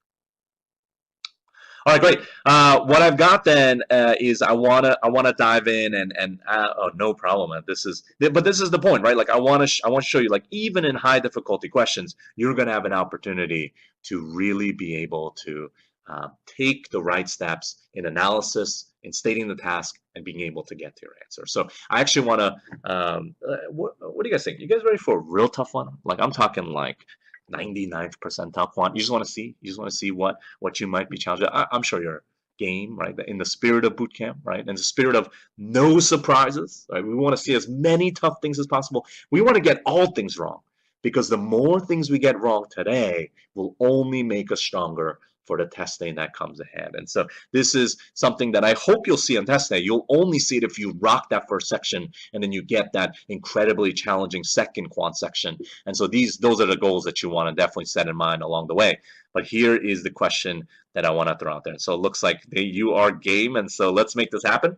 And so I have got this question in front of us. It is a monster question. So I'm going to give you 2 minutes just to maybe struggle with it a little bit, and then we'll work through it together. We'll be there for you. We'll work it through, okay? So take 2. We'll see you guys in a little bit. Good luck, and begin. See you soon.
Boom. All right. I love it. I love the challenge that we've got here. So, guys, I kind of threw you to the wolves here intentionally because I wanted you to have the opportunity to be able to be challenged here. But here's something that I want to start off with and make sure you fully understand. What's nice about the quantitative comparison question here is that they're asking you to compare two quantities. And in this case, I want you to realize that the answer choices never ever change. They're always going to stay the same. And why that's crucial to you as a student is because it changes the way you approach this, right? I see a lot of people pick D here, and I'll talk about that in a second, all right? But there is a word I want you to add here, and that word is the word always. In other words, you only pick A if quantity A is greater always. And you only pick B if quantity B is greater always, and so on and so forth. And answer choice D is definitely the weird answer choice that you kind of pick when you don't know. And I get that feeling. It's like that, like, I have no idea. There's no way I'm going to figure it out. I'm going to pick it. I'm going to move on. And the way I want you to think about answer choice D instead, forever and ever and ever, is to translate it in your head as multiple relationships are possible. In other words, what you're saying to yourself is, I'm only going to pick D if I know that in one case, one could be greater, and in another case, another could be greater, right? You don't pick it when you don't know. That's not an answer. That's not the case in situation when you want to select it. You only select it when you know that the variable can change depending on the circumstances, and that makes multiple connections possible in that instance, right? And so that's something that you want to keep in mind. So great, great. I see people flipping their answer. That's fantastic. And so I'm looking at this case. There's a lot to do here. Keep that in mind about the answer choices. We're going to definitely do at least another quantitative comparison to wrap things out. And so here we go. Where do I start? I'm looking at this. There's a ton of information. I understand that there's a lot of percentages going on, and there's like two ways you can split this up. I also want to realize that I am looking for a very specific quantity in order to find the percent difference or increase. I need to be able to determine the number of male residents who were born in the country, and I also need to be able to determine the number of female residents who are born in the country. Those are the two quantities that I'm hunting down. Nothing else matters. I need to figure that out. I need to find out male natives and female natives and be able to use that to find the X value that I'm looking for. That is my job. If you are always in a situation where you're like, I don't know how to start this question, that is an area where you can definitely put some practice behind and some energy, right? And be able to knock it down. And then, oh man, Shlee, you just made my day. In this situation, if you know that percents are thrown all over the place, it is an ugly, ugly thing to start with, especially if you don't know how many total people there are to begin with. So you just actually nailed one of the most beautiful things you can do in terms of your critical thinking to be able to guide you forward, to be able to push forward. And that is anytime there's a percent, chances are 100 will be a great number to start us off with. So Rosalie, Allison, Shlee, oh man, you three, all of you. I mean, like that is fantastic. That is really, really amazing to keep us moving forward. So now, let's start by understanding how many natives there are, right? Because if I pick total population of 100, and I know that there are 60 males and 40 females, so that's the breakdown there, great. But then I know that there are 68% born outside. So if there's 100 total, and there's 68% that are non-native, then I know that there are 32 natives, right? So tricky piece of information there, right? You want to make sure you read the information very carefully. Of the country's male residents, 30% are born in Ruritania, but 68% of the total population was born outside. And so 68 non-native, and so you have 32 natives. That's the first piece of information you absolutely need to have. Okay. Next, why is that crucial? Because now you know that 30% of the males are native. And so, well, how many males are there? There are 60 males total. 30% of 60 is 18. Now I know how many native males there are. Okay, so think about the thought process, right? Right from the get-go, you need it. And if you're confused right now, take a step back, reverse engineer it, because that's how you get stronger. That's how you have that no surprises mentality to be able to help get where you need to be. You need to know to find X, number of male natives and the number of female natives. In fact, I would even jot that down. I would say the goal, and this is something I do regularly, especially on tough questions, find number of male natives and female natives, right? And the way to find that is, there's a number of ways, and the way we've approached it is by one, finding the total number of natives, right? We find that there are 32 natives based on the information provided. And then using the information about the males in particular, we know that 30% of all males are native. So 30% of 60, and you can use the calculator you have available on screen, or you can recognize that 10% of 60 is 6, because you just moved the decimal place one place over, and 30% is 3 times that. And so that would mean that there are 18 native males, which means then 32 natives, 18 native males. How many female natives are there? There are, yeah, you got it, there are 14 native females.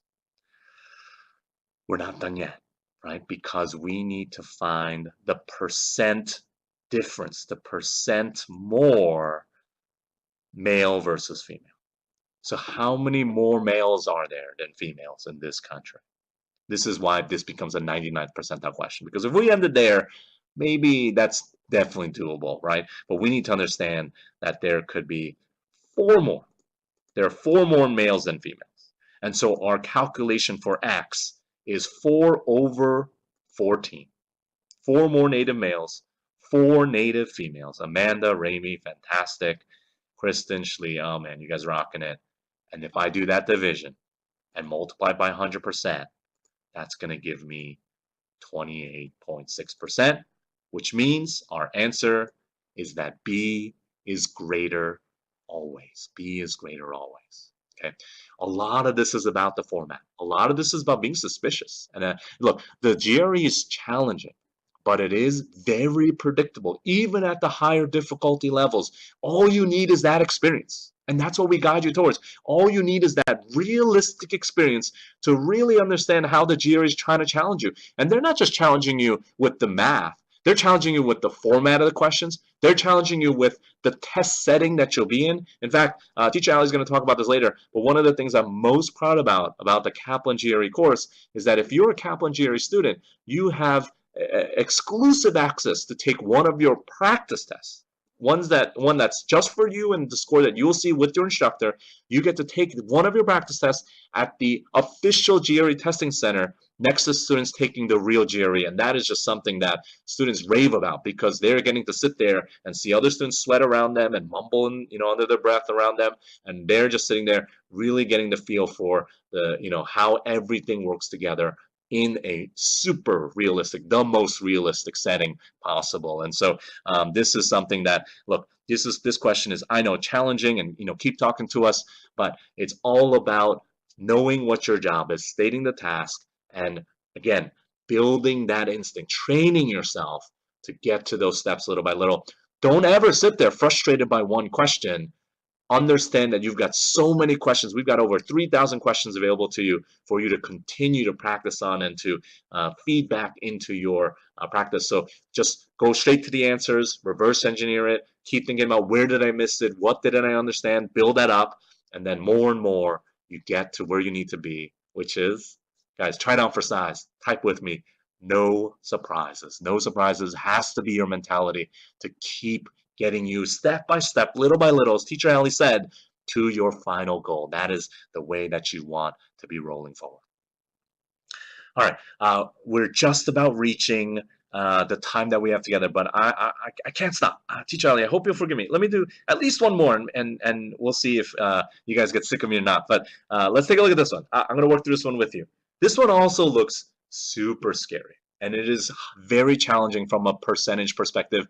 There is a high number of students who get this question wrong, or just pick D because they're like, no way, right? But let me ask you this. If you actually had a strong enough calculator and you plugged it in, could you find the value of X based on the information provided? Could you definitively find the value of X? And more importantly, could the value of X change given the parameters of the information provided? Could it like be more than one value? No, no way. No way, right? In other words, you have what? You have a specific number here, an individual number here. You have an individual number here.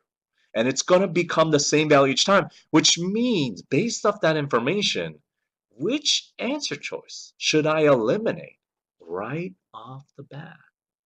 Which answer choice should I eliminate? Use your critical thinking. That's what this test is about. Oh yeah, yeah. We should get rid of answer choice D because remember, we only pick D when multiple relationships are possible. Goodbye. See you later. That's again part of that training you want to have, part of that realistic approach you want to have to further take advantage of how the GRE challenges you and how you're able to move forward. And so great, great, great work. Okay. Oh, now, so now here's the next part. Well, how do I find the units? Well, that's the thing.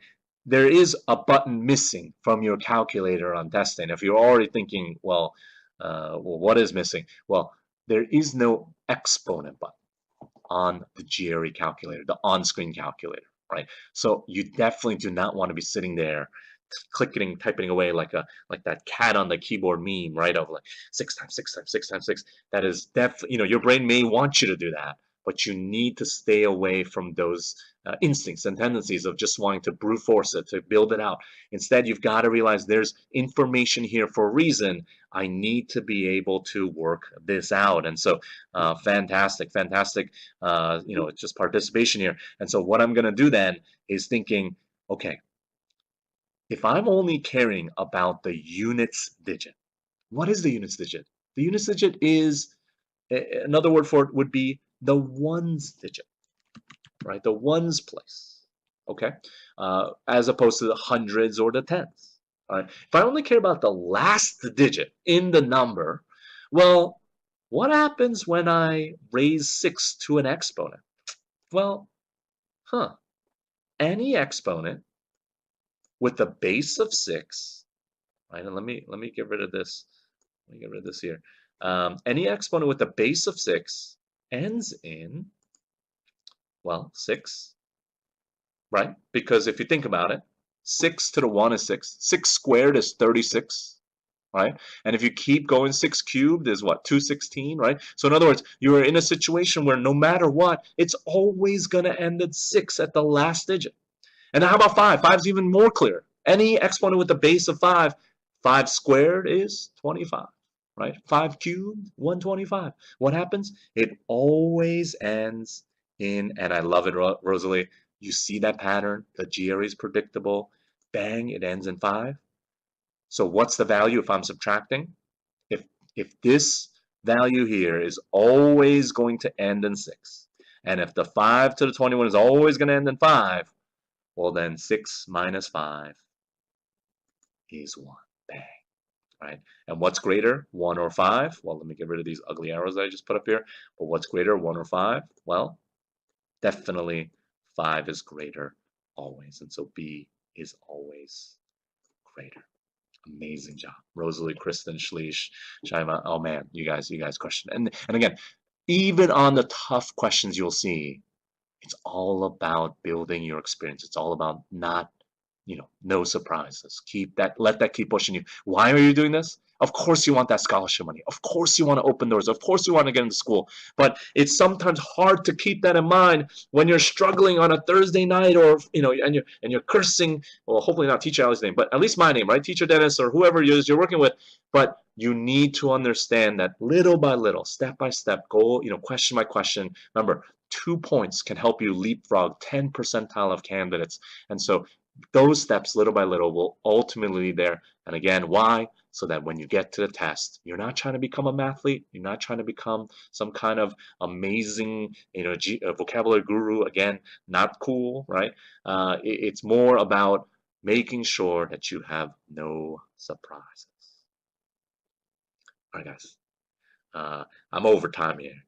But I want to do one more question. I don't want to leave you guys. And it looks like Teacher Ali is giving me her blessing. I've been chatting her while you're doing the lesson. I was like, please, please, please let me do one more question. I got one more question for you. You guys game? You guys game? I'm gonna let you guys handle it. I'm gonna give you guys 2 minutes. You're gonna crush it. Then we'll go through it together, and then I'll let you guys have Teacher Ali back because oh man, I wish I had Teacher Ali in my corner when I was testing. Just having someone running circles around me, screaming at me to get to the next step would have been so helpful. But looks like look, you guys are game. I'm glad. You guys are warriors. You guys are Saturday afternoon warriors. I love that. All right, let's do it. So let's take 2 minutes. Last question. Let's crush it. Think about, remember, analysis, understanding what your job is, and then, trying to be a critical thinker. Be strategic about it. Don't just do things in the way that you might normally have. We like to call that classic math. Classic math is very important, right? You need to have classic math, but it can't be the only way you do things, because if it's the only way you do things, you will find that GRE questions are designed to punish you, designed to make you spend longer than you have to. And that is something you want to avoid as best as you can. You have to be flexible. You need to be able to understand that your job is, hey, I've seen this before somewhere, I've seen the variations, and that's why we push you to have the most realistic prep possible. All right, so let's try this. Let's try this last one. Take 2 minutes. Oh, this last one, take 2 minutes. Good luck, and begin. See you guys in a little bit.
You guys ready?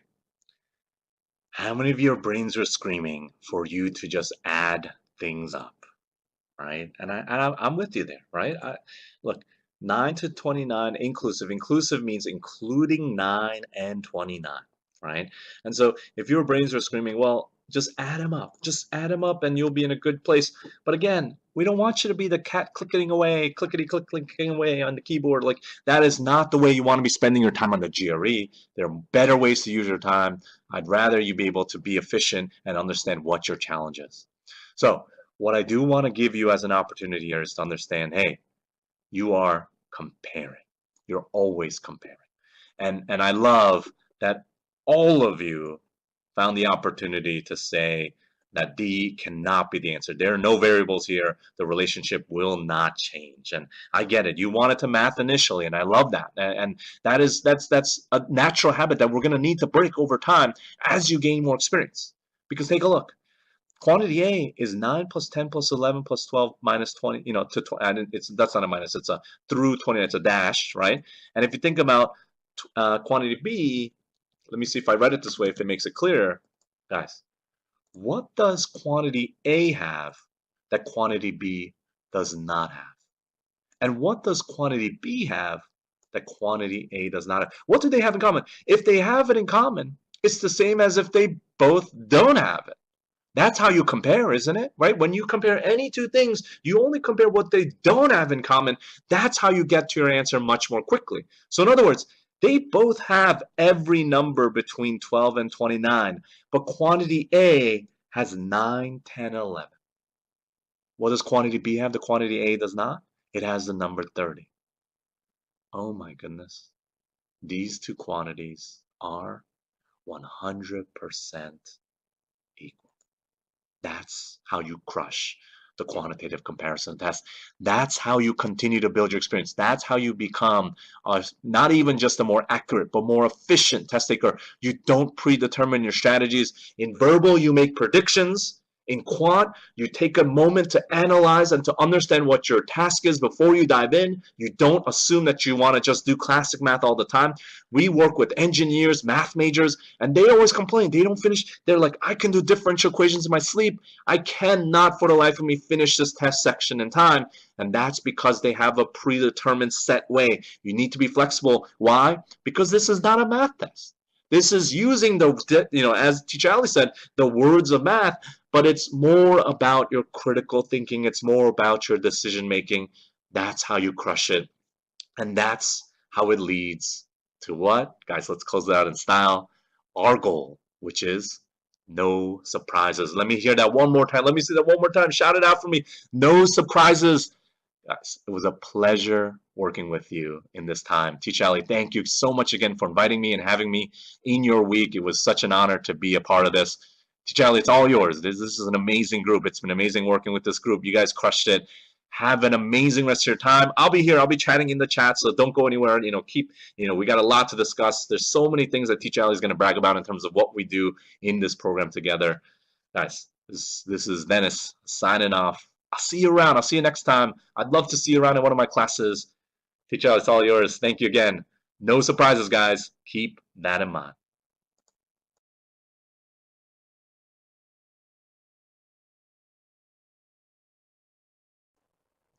Oh my goodness.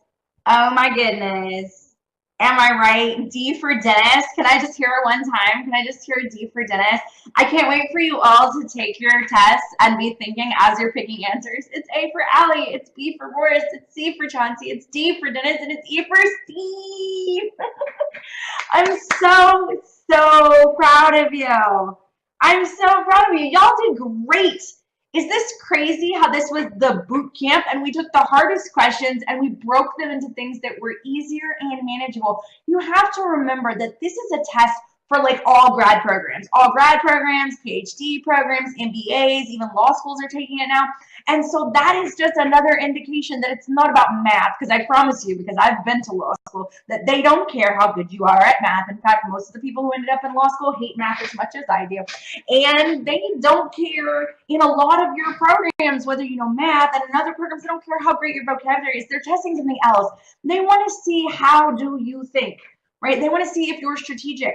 They want to see if you work smarter and not harder. They want to see if you can see patterns. They want to see if you can prioritize the work that's most important, because all of these things are necessary across all grad programs. So yes, you will be speaking the language of math and you need to know your basic math, but really, if you look at these problems the right way, the math is often elementary school level, maybe lower high school level. You really don't get into super complicated stuff if you are the strategic thinker that they're looking for. So I am so glad that y'all have learned throughout this week that it is a game and that it is not what we might have thought before. It's not a math test and it's not a vocabulary test. And I'm so glad that you got to learn from Dennis. Like I said, he's one of my heroes, dare I say, in the prep world. He's such a great teacher.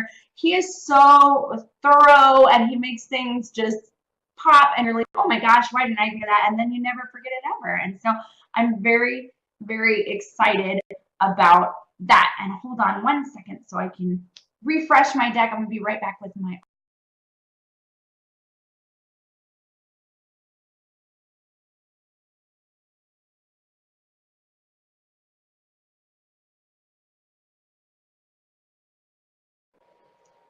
and we're just so lucky to get the opportunity to work with Dennis today and all of the great teachers this week. Shout out in my chat if this is your last day of the GRE free prep week. I know we do have another event tomorrow. We're doing a practice test, and many of you will be joining us for that practice test. But shout out if today was your last day of the GRE prep week, because I want to make sure to say some special words just for y'all who have been with us, but you've already taken your test and you won't be with us today.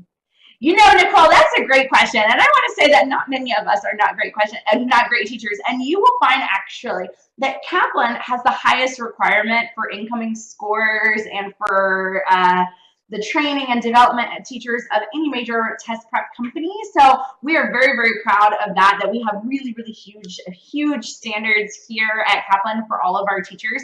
And it really shows. I think it really shows when you get to know us. And I'm so glad that you think so too.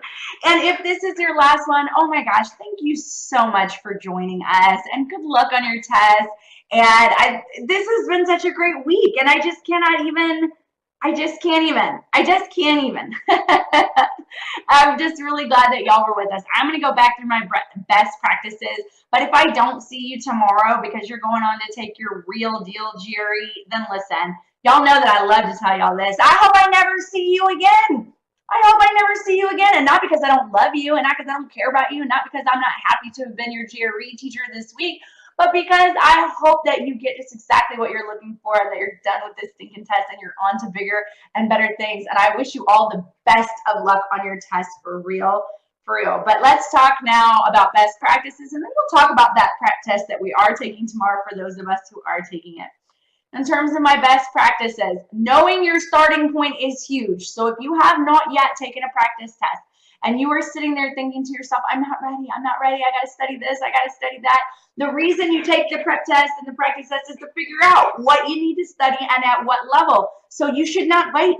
You should not postpone. And the good news is we got one tomorrow. So make sure that you follow the link above the free GRE prep week and sign up for that test tomorrow if you haven't signed up for it and if you haven't taken one yet, because you need to do that. It's important. And shout out in my chat if you took a practice test this week and it made you feel better, knowing what you need to work on and at what level, and it really was more comforting than it was scary. I liken it to cleaning my room because I don't love to clean.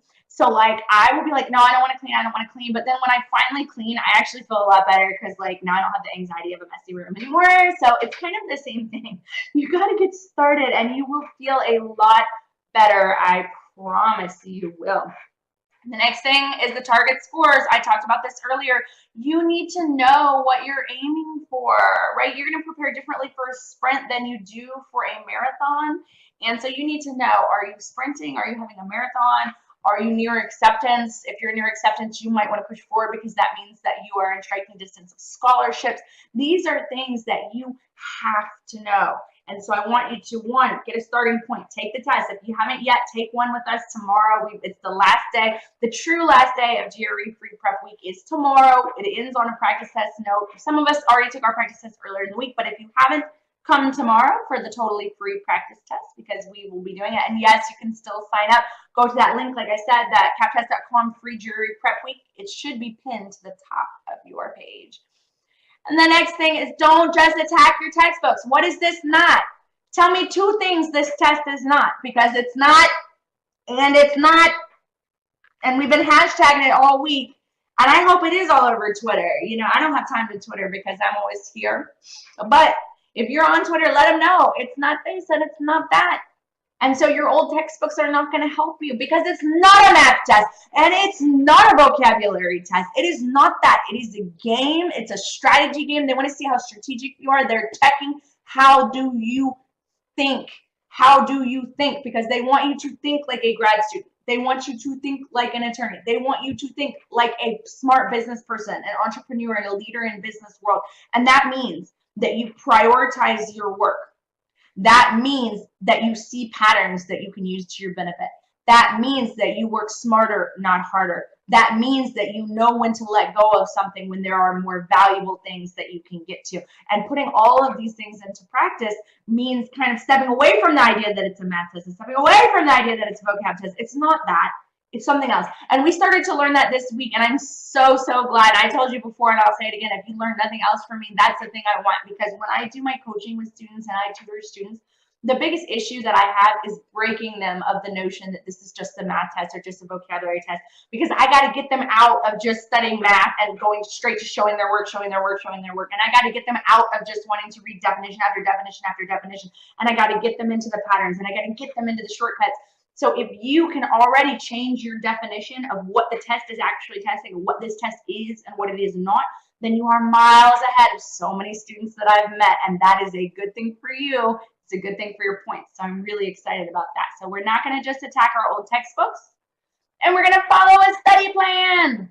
We're going to follow a study plan. We are going to learn test-taking strategies. Shout out a strategy that you have learned today or this week, a strategy that you will now be employing. Any strategy. Any strategy. What have you learned? Oh, goodness. Let me think of some of my favorites. Elimination. Elimination is one of my favorites. You know, your brain works for you. So if you tell your brain, what's right? Show me what's right.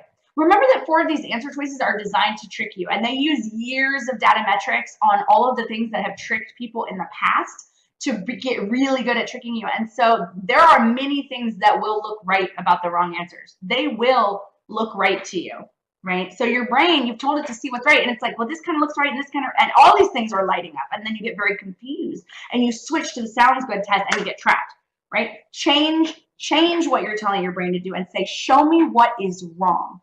Show me what's wrong with these answer choices. And all of a sudden your brain, but guess what will never light up when you say, show me what's wrong, the right answer, because there is 0 wrong with the right answer. And so I love elimination. Yes, Amanda, don't read the answers first. Arm yourself, right? Do not let them guide you, right? Use your own thinking to guide you, because you're on your side.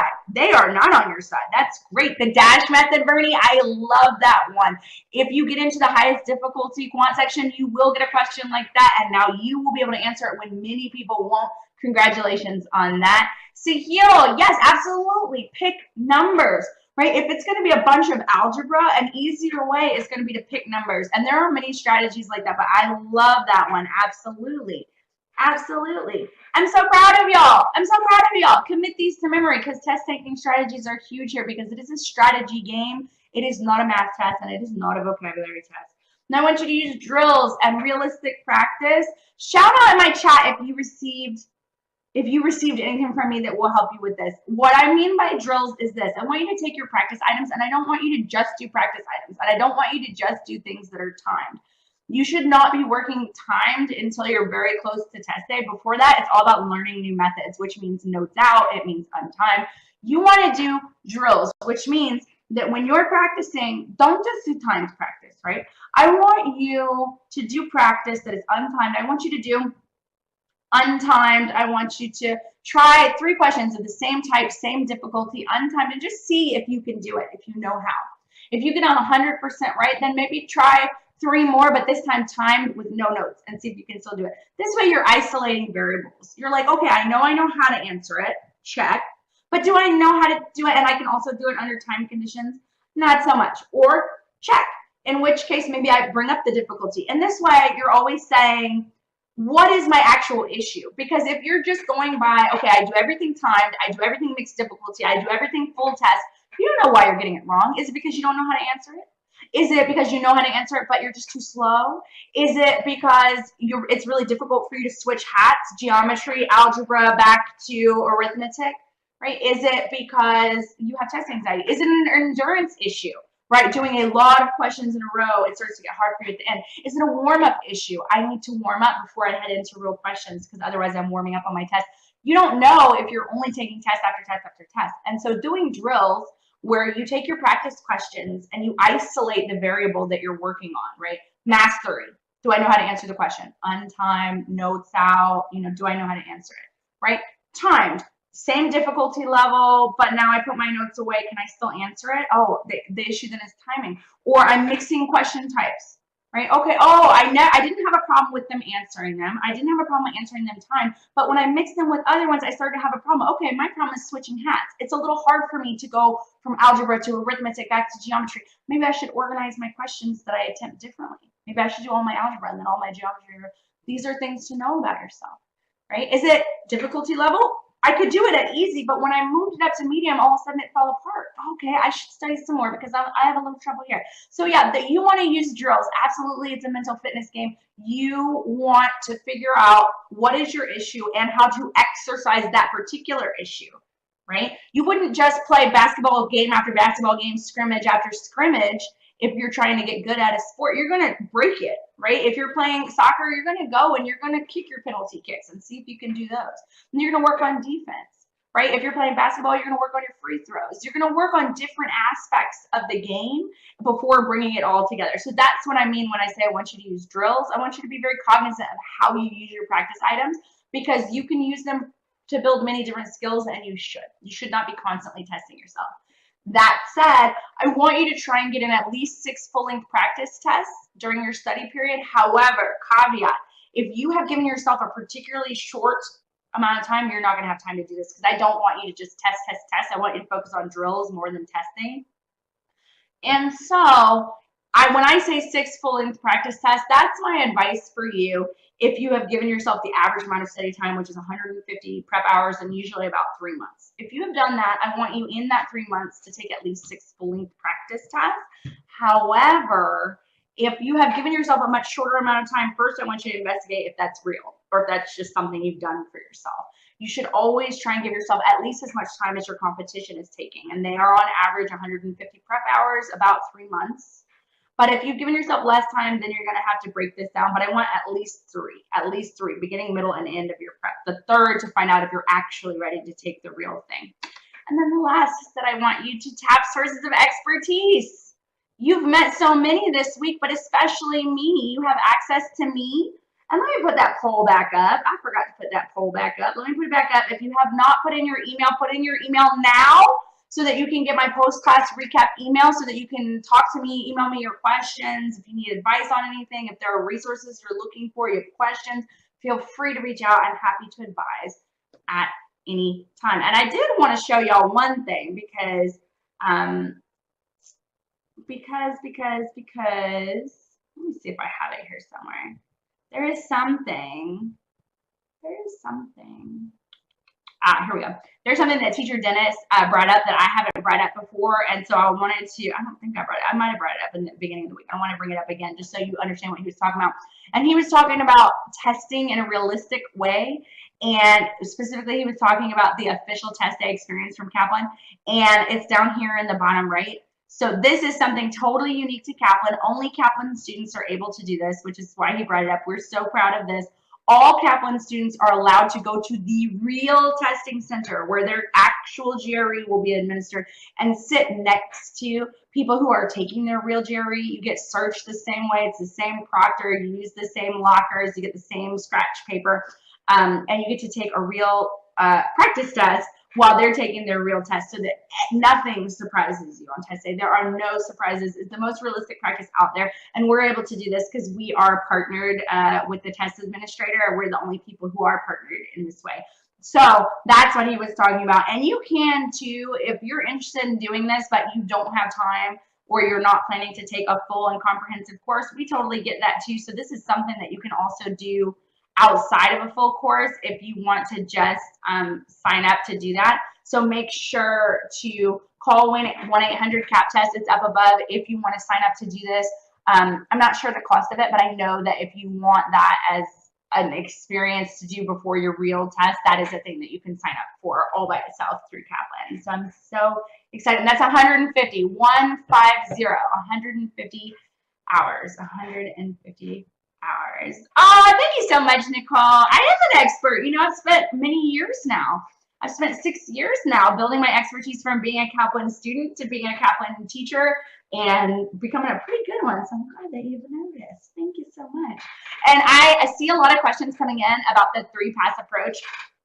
And we talked about this earlier in the week, but what I will do is I will reattach the handout to today's recap email about the 3-pass approach and how to move. It's just about how to organize your questions and what order to take them in the passages, or in the sections, because all of the research that's been done by the test maker and by learning science experts and scientists about the GRE has said that their feature of being able to move through and review and go back and forth through the questions, that if utilized, actually nets more points. And so we have a whole strategy for how to use that to maximize your points as well, because all of the data and all of the research shows that the extensive utilization of that feature actually means a lot more points for people. So we want you to really utilize that, because it's part of being strategic, which is what this test is always going to reward. So I'll make sure that that goes out in the post-class email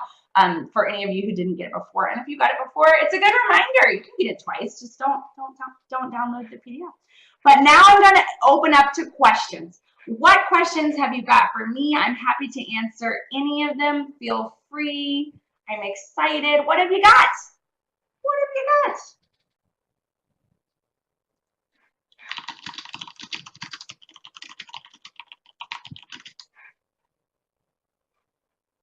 got? Much great. Very expert. I have a friend that talks like that a lot, and you just reminded me of him. What can I do for y'all?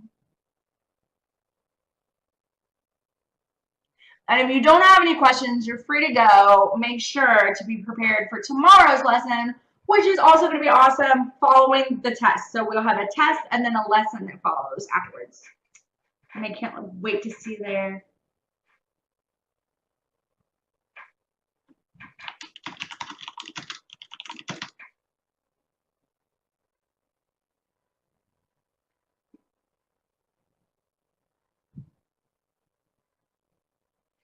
Great question. How soon do you think you should sign up for a test if you want to take it in a month? Well, if you want to take it in a month, I would ask how long have you been studying first, and I would ask if there's some reason, like some deadline you have to meet that's wanting you to do it in a month. You generally are going to need 30 days to sign up to get a preferred test date, or you should give yourself at least 30 days, just because the testing centers do fill up and you don't want to end up having to travel to an uncomfortable location in order to get a specific test date. However, I would really advise against giving yourself only a month to prep. Now, if that's a necessity, it's a necessity, but if you can give yourself more, it's going to be better. I mean, the average student is going to spend about 3 months preparing, so it's just up to you, but you don't want to force yourself into any limitations that the average student will not be in. And if you do push yourself into a 1 month time frame, I would really consider upping the amount of resources that you have, because that is pretty accelerated for most students. And I feel like the most that I'm comfortable with for acceleration, I mean, you can get points in any amount of time. So if you only have 3 weeks, you only have 3 weeks, so you can get more points. Absolutely. If you only have 2 weeks, same. Practice, you can get more points. But if you want to reach your highest potential, I really would think about giving yourself more time if possible. And if not possible, then really thinking about upping your amount of resources and how much help that you have, because you're just giving yourself, you're not giving yourself the benefit of time. So if you can give yourself any other benefits, it's going to be better. Amanda, if it's not a vocab test, what if we just don't know the words? We try eliminating and then guessing. Well, you know what? I think about it this way. Your vocab, just like knowing math helps you in quant, having great vocabulary will help you there. However, as we saw today, there will be words that are synonymous that aren't the right answers in sentence equivalents. There will be words that fit the blanks grammatically that are not the right answer because they don't match the clues, right? So knowing the definition of the word is only step one, because there are words on that list that you will know that you can place and grammatically they fit fine, and the sounds good test still sound fine, but they don't match the clues, and so they're not right. And so being able to match the clues becomes the most important piece. what you should do is you should practice with in-format GRE questions. And as you come across words that you don't know, you should definitely define them and learn them. But that should be the secondary goal. The first goal is to find the clues, eliminate any words that you know are not the right answer, and then learn words as you go throughout your practice rather than just focusing on learning definitions, learning definitions, learning definitions, because then even if you knew every word in the world, you still wouldn't get them all right because there are words that sound good, that fit grammatically, and still are not right because they don't match the clues. So I want you to have in-format questions, and I want you to work with word groups. Let me start making a notepad for myself of all the things that I'm going to send you. So I'm going to send out again the 3-pass approach. I'm also going to send out a handout on word groups because I want y'all to start really working with word groups rather than just learning definition after each definition. What I want you to do is think in terms of antonym, synonym, because it's always a game of antonym, synonym. You just have to find the right clues and then figure out, do you need the antonym of those clues or do you need the synonym of those clues to fit your blank? And so what you can do is you can work with word groups. You can get one GRE word and its definition. And on the back, you can put a list of other GRE words that are antonymous or synonymous to that word. And that way you're learning 20 words at the same time and their relationship to each other, which is maximally beneficial to your actual task, because your task is not to define these words over and over again. Your task is to take the clue, figure out if you need the antonym or synonym of it, and put it in there. So this way you can learn one definition and a whole bunch of words that relate to it, either because they're antonyms or synonyms, and you'll move a lot quicker through the definition of words. And so I think it's much better to define words in that way because that goes to your goal. Because your real goal at the end of this is not to have the world's best vocabulary, but to have the world's best GRE score. And so you should practice in that way. So I will definitely send that out as well. Jet, what's a reasonable prep time? Now, this depends on the person and the goals and your starting score. So there's really so much to it. I do always advise Kaplan Plus courses because they come with a coach, and a coach can help you figure out what is the time frame that's right for you and how to utilize every minute of that time. And that will change all the time as your strengths and areas of opportunity are changing. But if you don't have your own coach, then I would reach out to your teaching team. If you don't have a teaching team, like if you are planning to go it alone, which, you know, good luck, good luck. I will tell you that the test makers and all the test data out there in the world does show that going it alone is the least successful prep method. But if you do that, then I would look at the averages. Again, the average student is going to spend 150 hours preparing for this test. That's up from previously 120. It's closer to 150 now. And how long is it going to take you to fit that all in there? I don't know, but I would think 120 to 150 hours, which are the two most commonly quoted average prep times, and then figure out how long it will take you. What I would do is I'd break out a calendar. I'd put all the things that you know you're going to do. You got school, you got work, you have obligations. Maybe you work out every Friday. Maybe your cousin's wedding is in 2 weeks, all these different things. And then put blocks of time and see how long it will take you with your 2 hours here and 3 hours here, an hour here. See how long it will take you to get to 120 to 150 hours. And that would be a good place to think of as kind of what you'll need. And if you want to shorten that, think about getting more resources that will help you to shorten your time. I mean, guidance through what you're doing and someone to help you to figure out and stay the course is always going to help you. I mean, I don't know about y'all, but if I stink at scheduling. If I don't have somebody to schedule for me and I don't have somebody to help me figure out a study plan, it will take me probably the rest of my life to prepare for something. I'm not even kidding. Like, I'm just not great at that. But that will be a good rule of thumb for you. Again, if you want to shorten the time, more resources, or you can start cutting back on your outside activities. Like if you can take less classes, if you can, not do certain things as often so that you have more time to prep. But the rule of thumb, 120 hours to 150 hours. And I do find that most people end up spending 3 months to get those hours in. Seema, any last advice for me? You're taking the exam on Monday. My advice to you, remember to tell yourself how excited you are, right? So that's the big thing, that Harvard study on real GRE students. They said to one group, they said, hey, every time you start to feel excited or every time you start to feel nervous, tell yourself that you're excited. And you don't have to really believe it, but just tell yourself that you're excited. And if you feel it again, tell yourself that you're excited. And the other group, they didn't tell them anything. And what they found was that the people who weren't doing anything at all scored lower, and the people who told themselves that they were more excited and kept telling themselves actually scored higher on their real GREs. So it was with your same test and it was using this method. And the reason that they found for that is that your body creates the same chemical for fight or flight response, right? For anxiety as it does for the excitement of battle or whatever. And what they found was they were trying to test, like, how does your mind know how to use that chemical, whether it be for fight or for flight? And it's, you know, from your brain telling it what to do. And so if you reframe your interpretation of what's going on and you kind of trick it by telling your brain, I'm excited about this thing, I'm not afraid, then your brain will route that chemical to your fight response so that you fight that test and you have your best showing, rather than your flight response, which makes you want to run away during the whole time. Is really messes up your whole approach. So my best advice to you is tell yourself you're excited when you're feeling nervous.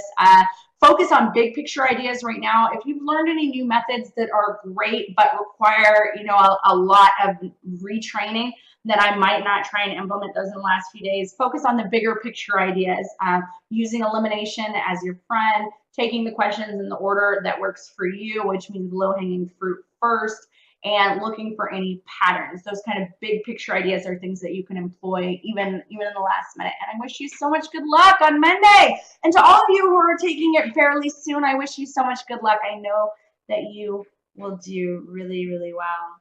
I know that you will do well. And you know what? I have had a lot of requests also for writing tips. So let me put that on there as well. I'll send out some handouts for writing as well on today's email. So we'll have handouts on the 3-pass approach, word grouping instead of learning definition after definition, and writing tips for AWA. Let's see. Paige, do you know how long it takes to send the GRE to the schools? So you know what? This depends on the school. So you need to talk to your schools and find out if they accept unofficial scores. If they do, then you can give them a score right away because you'll get it as soon as you take your test. Now, if they don't accept unofficial scores, then you need your official scores, and it can take a couple weeks. And so you'd want to take your test at least a couple weeks ahead of time so you can get your official score to them. But most programs do accept unofficial scores, so you can kind of self-report, because you know what your score is, and you're going to lie to them, or you're going to get accepted and then get unaccepted right away too. Once they get your real scores, you're not going to do that. So most schools do take unofficial, but do reach out to your schools and find out. If they accept unofficial, then you can give it to them immediately because you have it as soon as you are done with your test. So I do see that the questions are slowing down, and we've gone a little bit over time, and I want to thank you so much for staying for all of my coaching tips here, even though we went over time. And you guys know that I love to end on this note. I just want to thank you so much, especially those of you who are ending your free prep journey week with us here. I want to thank you so much for choosing Kaplan and allowing us to be a part of your prep journey. You know, all of us here at Kaplan, we all had other things that we thought were the thing for us. We went to law school. We thought we were going to be professors. We have PhDs. We got masters. We went to business school. We have MBAs. We all thought that there was something else that we were meant to do. And then we found this. And then we found teaching and helping you guys to reach and attain your educational goals the way that we were helped to reach our educational goals. And so we all know exactly what it feels like to put your trust into someone else and to have to lean on someone else, because this is really hard, harder than we expected it to be. And we just can't thank you enough, because you are the reason that we get to keep doing what we love to do. And I will tell you honestly that teaching is my happy place. And that's why I decided to do that. And that's why I'm not in a courtroom right now, besides the fact that it's Saturday.